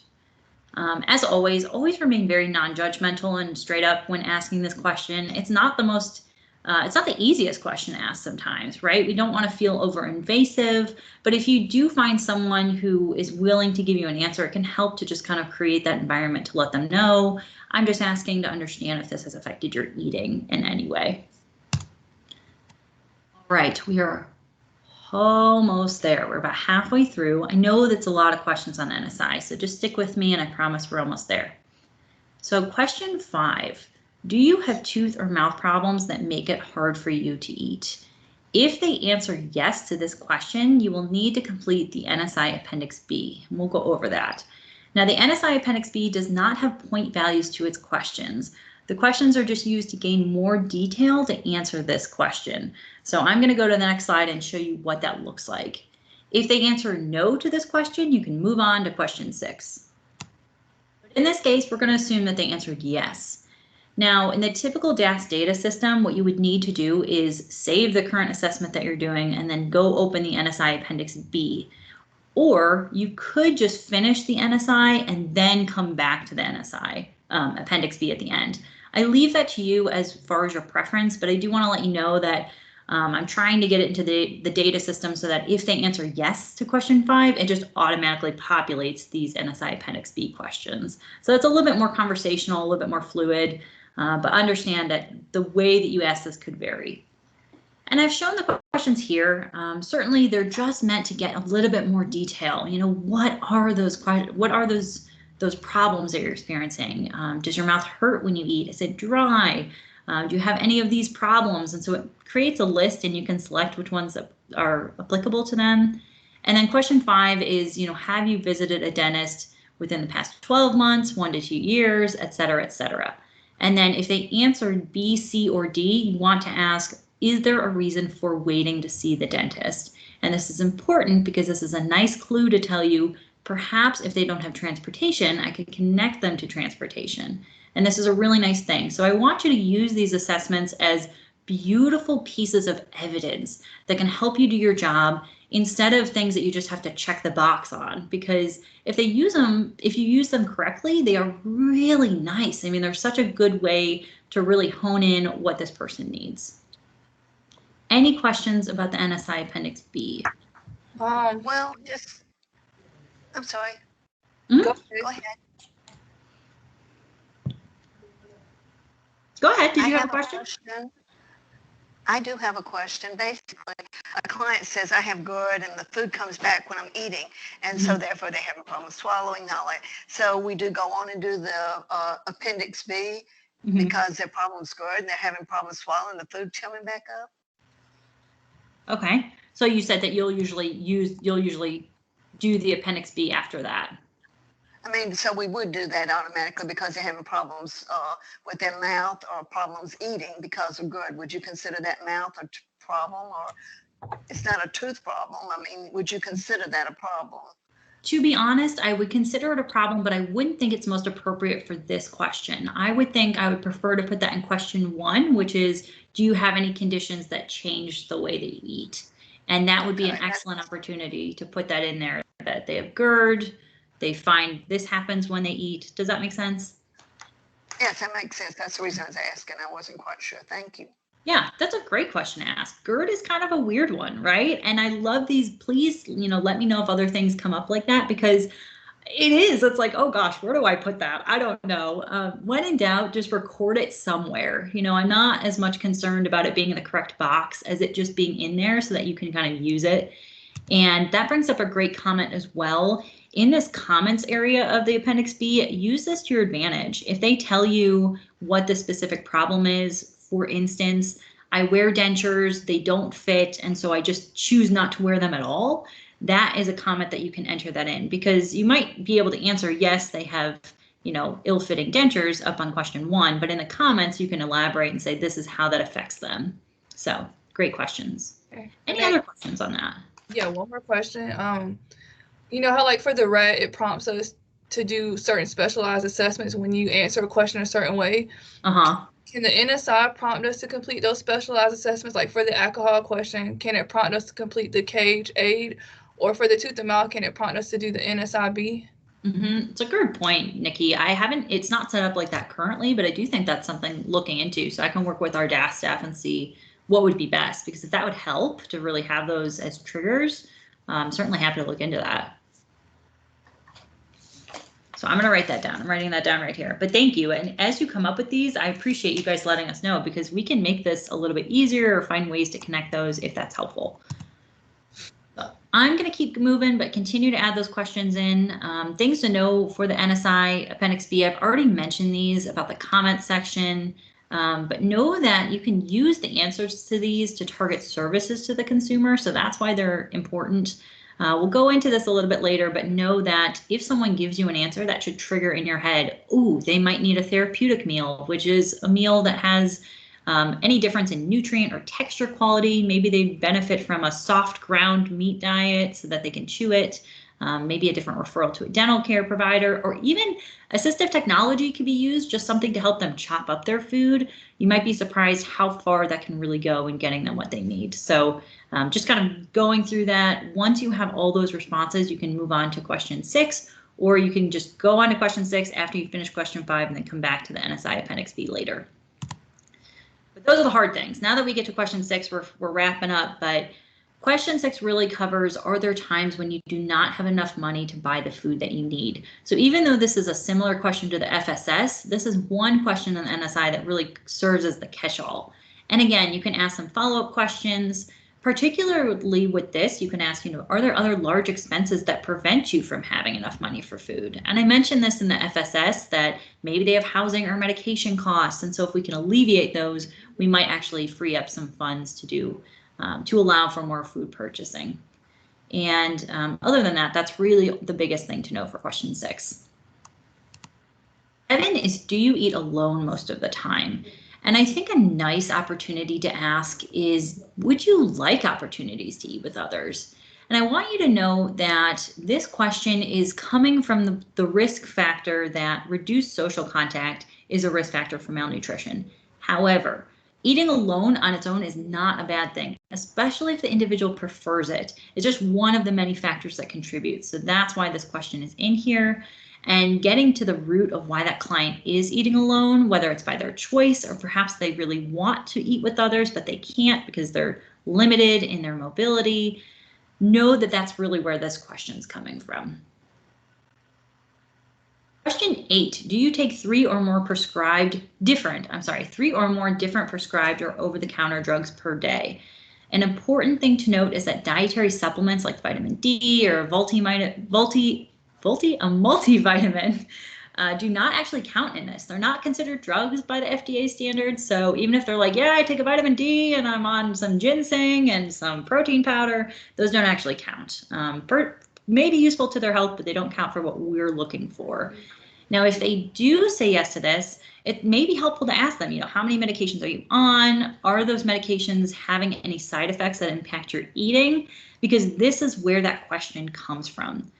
Now, some individuals may want to say, yes, I'm on all these medications and start listing them for you. Check with your region to see how you handle that, because there is a medications tab in the DAS data system, but I know only some regions use it.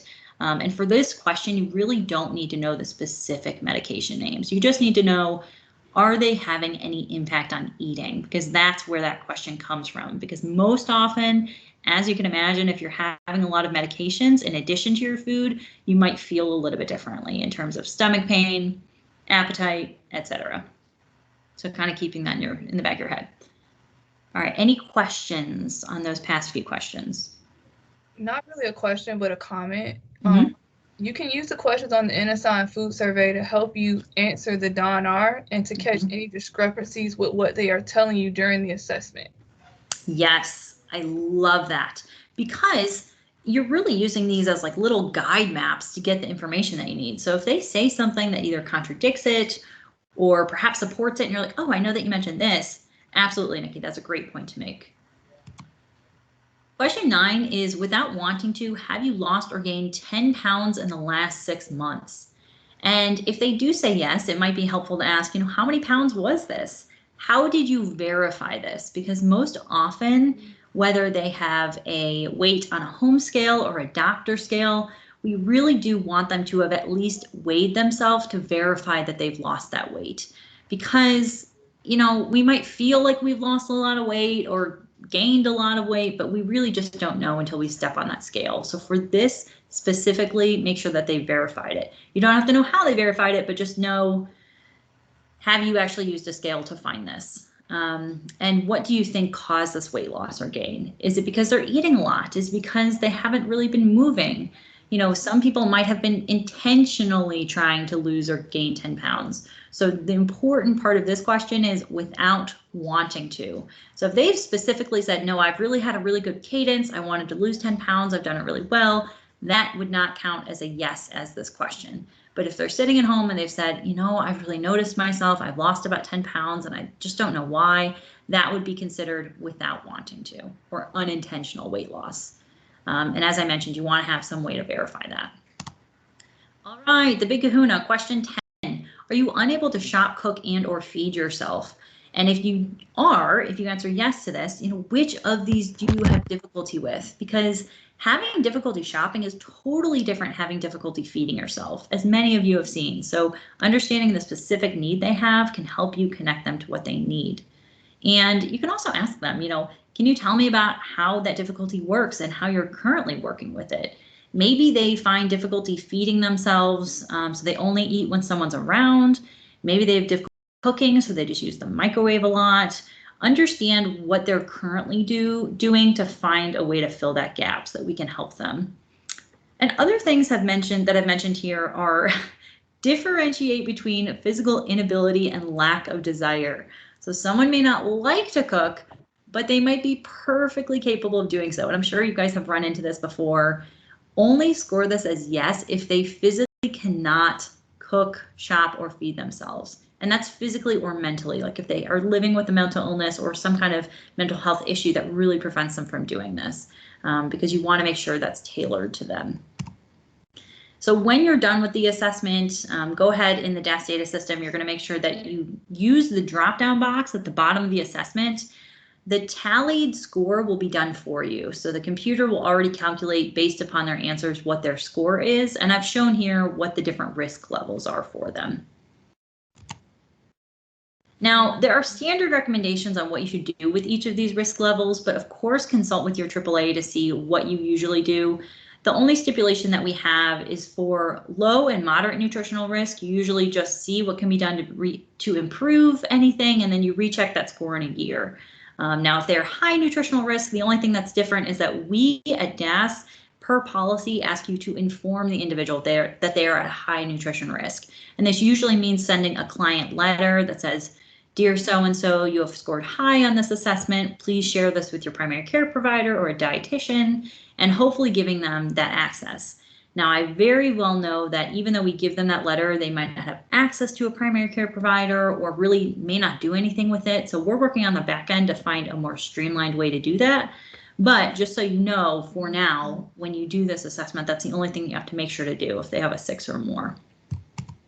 And this is what it looks like in the DAS data system when you select the 2 options at the bottom. The first option is yes or no for a therapeutic diet. And I can answer questions about therapeutic diets, but just know that those are meals that are modified for texture, nutrients, or food allergies. So a texture one would be a chopped diet where we chop up the pieces so that they don't have to cut the food. Nutrient would be a carbohydrate controlled diet if they have diabetes. A food allergy, of course, if they're allergic to shellfish, we're going to make sure we don't put it in there. And our meal providers across the state are required by policy to have therapeutic diet meals. So we can talk about that in a separate segment, but just know that those are an option. And depending on your AAA, you should ask how you should mark this and when you should mark it. But if they are a candidate for a therapeutic diet, you can use this drop down to put yes. And then again, if you're sending them a letter, you can mark this at the checkbox that's shown here. Now I'm going to round it up, but before we do that, are there any questions about those specific questions? There's none in the chat, Renee. Okay, thank you. And Tom, I'm looking at my time, so thank you. I'm just going to wrap up a couple more and then we'll be good. No hurry. I already mentioned really completing the assessment, but do know that with any of these assessments, if they have to leave before you complete them, you can always leave it in pending and then come back to it later. But always make sure you go back up to the top of the assessment and mark it as complete, because you want to make sure that it's in the system as complete. And with the FSS and the NSI, if they answer yes to any question, please make sure you put a comment in there so that we know what exactly they're saying yes to and why they're saying yes to that question.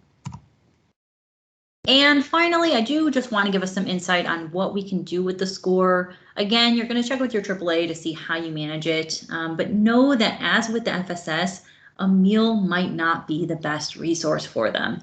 So if they can do all the things except for cut their food, they might just need an assistive technology piece. Or if they can cook and feed themselves, but they can't shop because they're limited in their mobility, you know, transportation might just do the job. So keeping an eye on what you actually think would work versus what services you have available is a really nice shift of mind frame, because at the end of the day, you want people to be as independent as possible, right? So use the NSI to really give you the tool to do that. And these are just a few other things I want to mention. If you cannot start someone on services immediately, of course, as you know, the NSI, along with the FSS and the DONR, can determine someone's place on the wait list. And then once you've done these assessments, make sure you're letting the consumer know what their options look like. And then, of course, reassess them on the timeline that's specified. So just kind of keeping the consumer aware of what's going on, I think is really helpful. I do have an example in here, but we really don't need to go through it today because I think we took a bit to just kind of go through everything with the questions. But I do want to give you the opportunity to ask any questions that you've had that have come up with consumers, or if there's any specific things that you just still are not sure of, feel free to type those in the chat box right now, or just come on off mute and give me an ask.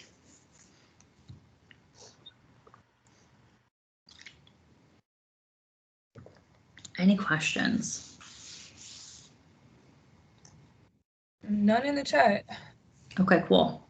Well, thank you. I know it's a lot. It can seem like a lot, but certainly as you think of things, feel free to jump them in there. And I'll be online for the rest of the session. Tom, I am going to hand it back over to you now, and certainly I'm happy to answer anything else at the end of the session, but I hope this was helpful. And, you know, it's always good times with the NSI. It's always good times. So, Tom, I'm going to take it right back to you. All right. Thanks, Renee. I appreciate that. Very detailed explanation of the NSI. Good stuff. David, do you want to navigate the Bacchus, or do you want me to navigate the Bacchus? Can you see my screen? I can. I'm Take it going to away. navigate. I'm So taking it away. For those of you that don't know David, David Watkins is our caregiver services specialist. He is awesome. He has a great deal of experience both as a caregiver to his aunt and more recently his mom, and has a certificate in degree in gerontology from Georgia State. So he's got both the practical and the academics. So David's a great person for resources. If you have questions, please reach out to David. So I'm going to turn it over to him. Thanks, Tom, and thanks for asking me to present at your caregiver boot camp. It is boot camp. Y'all have been going all morning. I'm towards the end, so I might blow through this pretty quickly, but you can always contact me and ask questions. I thought that rat section and the Don R section was really great today. Helped me to understand more about what's going on. As I said, if your AAA isn't using the rat, section H has 4 questions from a Zaret burden interview about caregiver stress, and then that intention to place question coming from Rhonda Montgomery. And those questions on section 8 of the RAT can indicate whether a BACA should be given. And in fact, DAS requires for caregivers to receive services to them to be given a BACAS assessment. The BACAS stands for BACAS Caregiving Outcomes Scale Assessment. Let me get those to change. There we go. And it's named after Tamlin Bacchus. She is a registered nurse at Indiana University School of Nursing. She's a professor there. I think a lot of her research was done with colleagues. Bacchus and Champion in 1999 have a published work about their 10-item instrument, which they had developed originally to measure life changes in family caregivers of stroke survivors. So what we're talking about with this caregiver assessment is measuring the life changes in and how caregiving of their care partners who have chronic illnesses and other chronic conditions, how that caregiving may change their lives. In 2006, Bacchus and others published a peer-reviewed version that is a 15-item assessment, and that is what we are currently using. It showed greater reliability and validity than that original 10-item assessment. Her conceptual model is based on research by Lazarus, a transaction-based approach to stress. So basically the caregiver's personality, things like self-esteem and optimism, those factors combined with then you have these caregiver tasks. Now I'm providing personal care to my loved one. How I handle that, my cognitive appraisal, is what's going to affect whether I'm super stressed out or can handle it well, and any adaptational outcomes, how I'm handling it, changes in my social function, how I subjectively assess my own well-being and my physical health. Am I emotionally a bundle of stress because suddenly I'm having to give all this care? Anyway, this is the conceptual model that this assessment was based on. So here's the tool itself, and I just grabbed a paper copy of it because it's easier to put on a slide, and I won't have to jump over to WellSky, but this is basically what it looks like. There are 15 initial questions. The responses can be it's on a Likert scale, so you can have change for the worst. The very worst is a -3, -2, -1. Didn't change at all or zeros. Change for the better, +1, +2, +3. What you'll do is administer the assessment and get the caregiver to fill it in on as to how caregiving.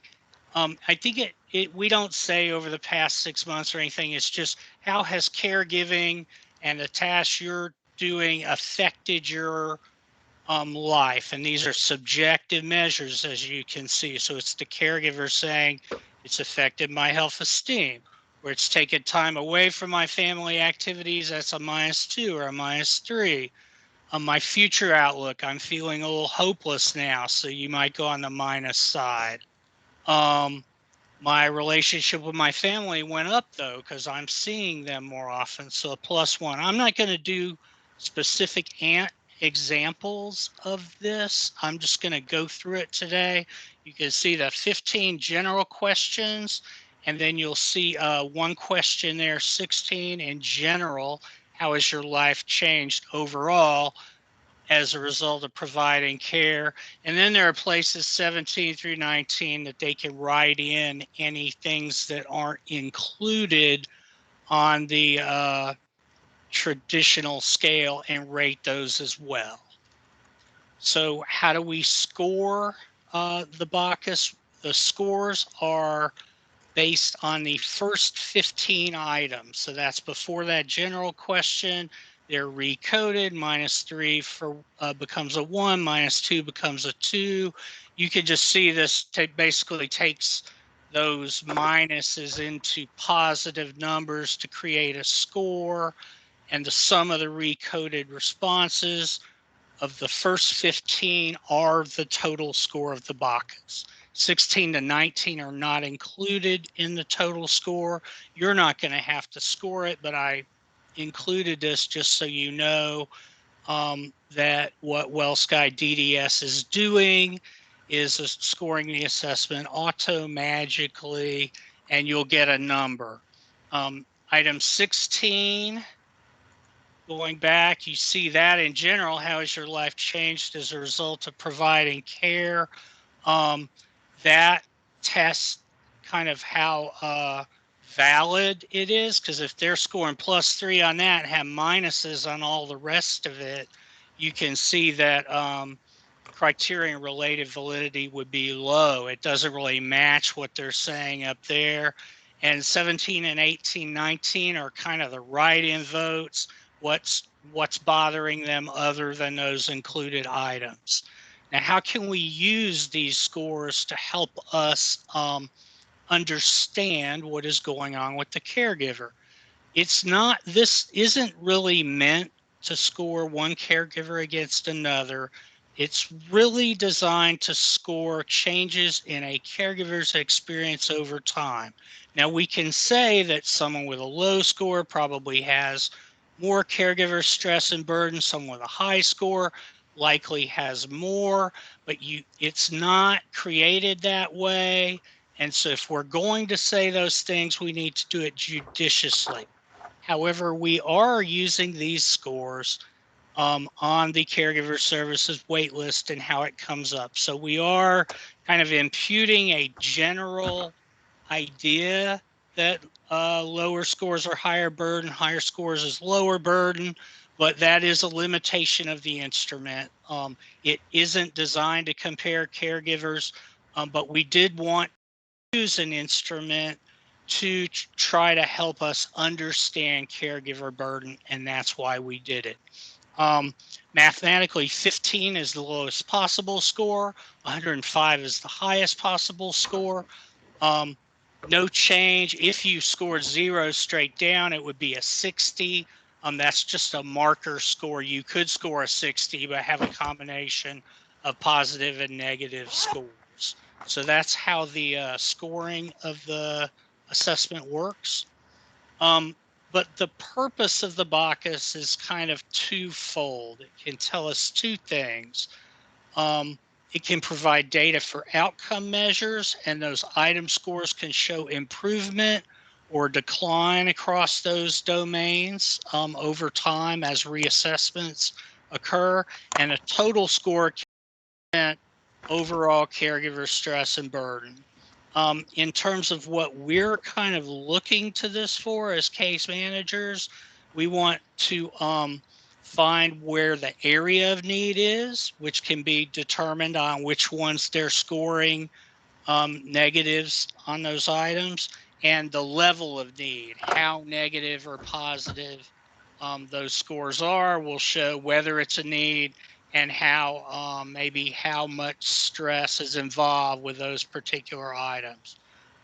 And those responses allow potential interventions, referrals to services and activities to be tailored to that specific area of the caregiver's life to try to improve their well-being. And that's why we kind of want to look into what those scores mean. And then you want to think overall, what is it that caregivers need? Like caregivers are coming to us saying they're stressed, saying they have burdens, and what are their needs? Some of the things caregiver needs is time is one of the biggest ones. Since I've been caregiving, you know, I have to come home. I have to do whatever tasks I need to do if I'm doing personal care, or if now my aunt can't clean up her house, I'm spending time cleaning up her house. I'm going out to purchase things. I'm definitely need time, and that means I have less time for myself, less time for my family, less time to see my friends. So time is always a huge one. Help with those caregiving chores. You know, I maybe physically I could give my aunt a bath, but in terms of awkwardness, it's off the charts, and it's just not going to happen. I can't do it. Any other caregiving chores, some folks are going to be able to do them and insist on doing them, and it's not a burden. Other chores may be a burden. It just depends on the individual caregiver. Now, I've been told by some of our one of our excellent care consultants in Georgia that one thing caregivers want is someone to listen to them. That if they have someone to talk to, and you know this, if you've ever had a problem, I just with Tom all the time at work, like, here's what's going on. And then I do all the talking, and Tom's like, well, it sounds like this. And it just helps me work it out in my head what my next step can be. So someone to listen to a caregiver and provide some encouragement, like it sounds to me like you're doing the right things. So counseling or coaching can be helpful for caregivers, just getting them information and training.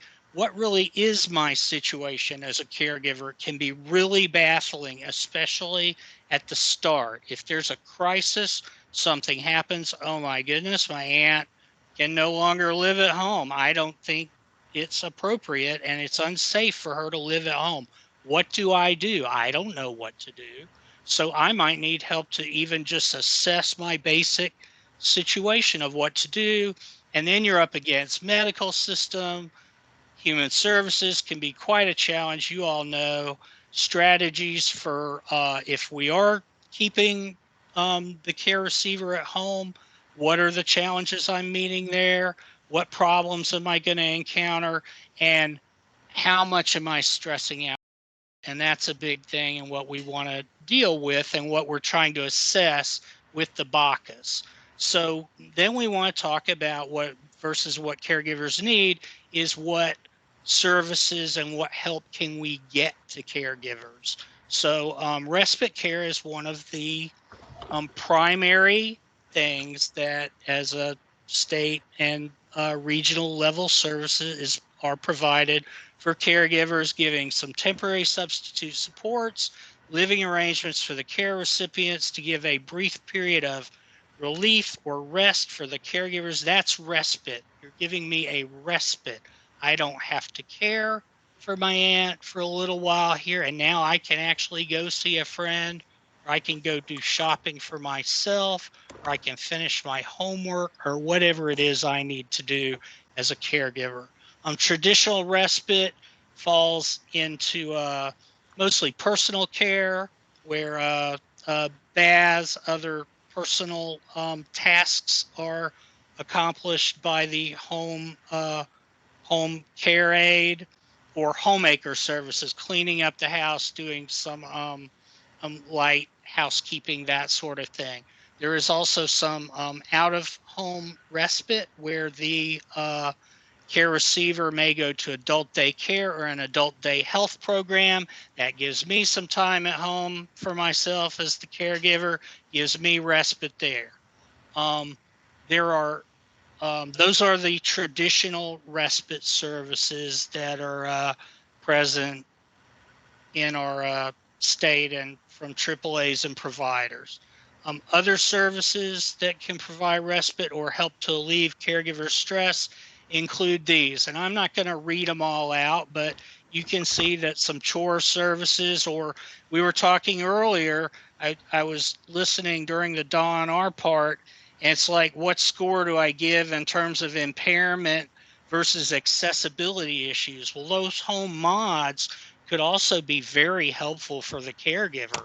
Like if the care receiver can do some things on their own, given some home mods, that may well be within the province of caregiver services to get those home mods out there. If it's a ramp, that's going to help me not have to lift the wheelchair in every time we come in from outside.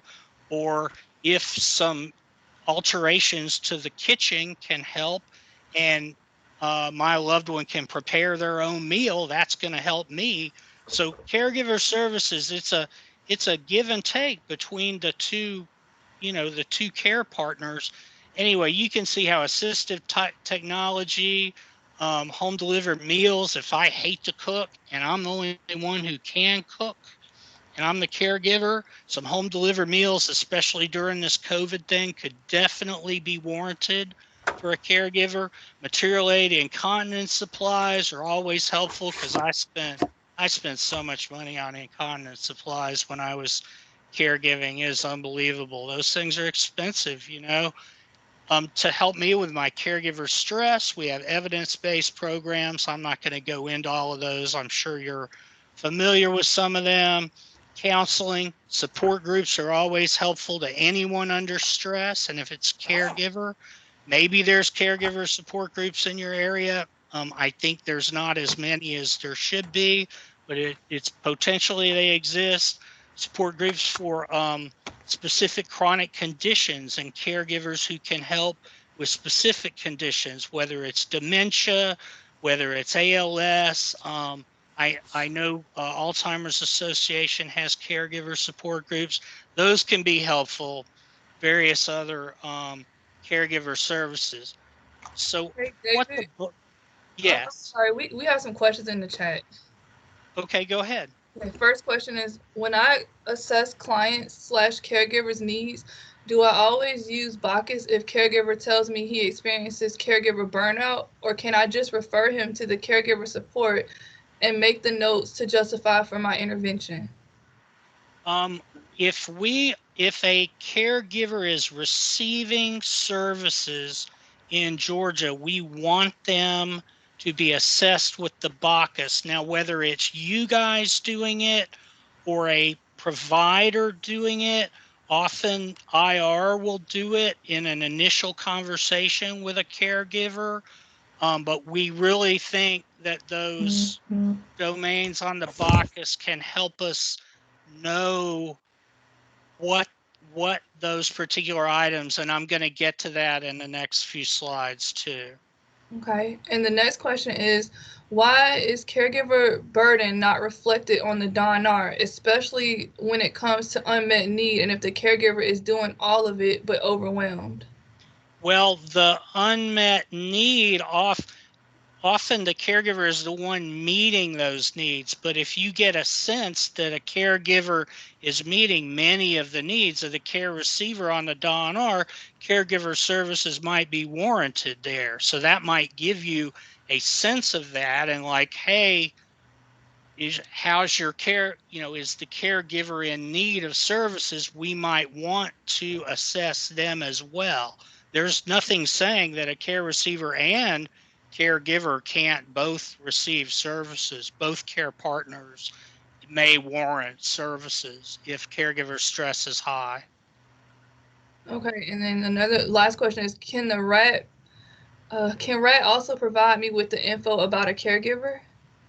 The section H of the RAT there's only 4 burden questions in that intention to place question. If the intention to place is probably not, and they're going to continue caregiving, they're not going to place their care receiver in a facility, that can indicate that you might want to assess the caregiver. And those burden questions that are in section H of the RAT, and that would basically indicate you may want to do a Bacchus. Okay, that's all the questions. Okay, excellent. So now what we're going to try to do is match the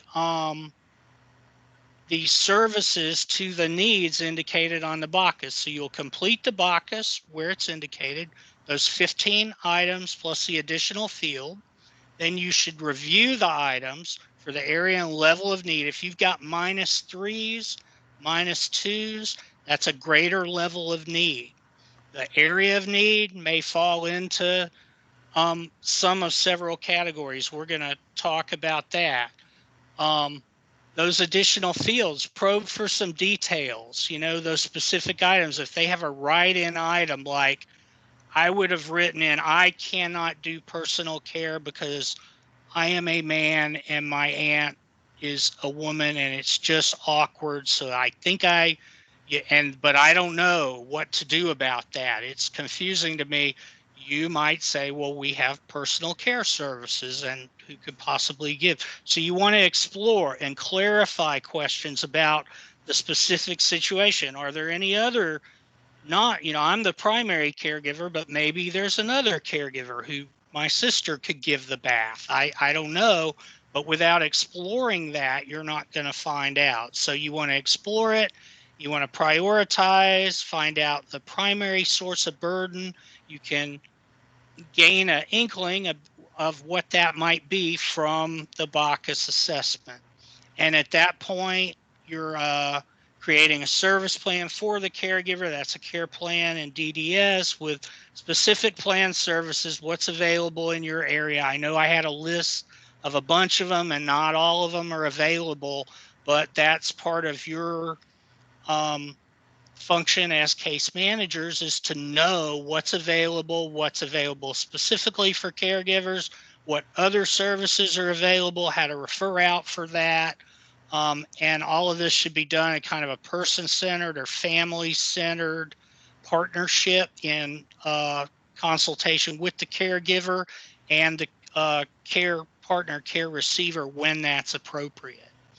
I just want to talk about some of the domains of the Bacchus because that can help indicate where those services might be more helpful.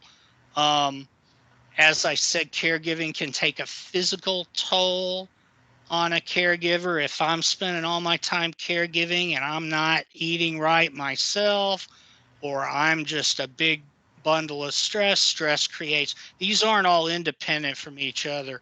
My physical health could suffer, my emotional health, just the mental stress, and suddenly I'm not coping because I'm over at my aunt, so I didn't do my homework, so I made a C on my statistics test. True story. My emotional health is suffering, and maybe my quality of life issues. I'm saying no to my friends when they ask me if I'm available for something because I have a higher priority, and it's taken a bit of a toll, taken some toll on my financial stability if I'm having to put something out to help my family members survive, So these domains are not separate, but the Bacchus does kind of indicate where some of these may lie. And I just lifted this straight from Gail Alston's presentation about the Bacchus. So thank you, Gail, for this chart. I'm going to give you a link to her presentation here in a couple slides. But you can see yellow is physical things, my physical health, my ability to cope with stress may be physical, my level of energy may be physical functioning and general health. You see in the orange some of my emotional types of items on the Bacchus: self-esteem, future outlook. I'm feeling really hopeless. Emotionally, I'm just like, I'm never going to see my friends again, much less ever, play a show again. I don't have time to practice and play a show with you guys. It's truly, this takes a toll. Quality of life things, time for social activities. You can see how it spills over. If I'm not emotionally feeling well, I'm not going to want to go hang out with friends. Maybe I'm suffering depression on my own and can use counseling as a caregiver. So these things are all interrelated.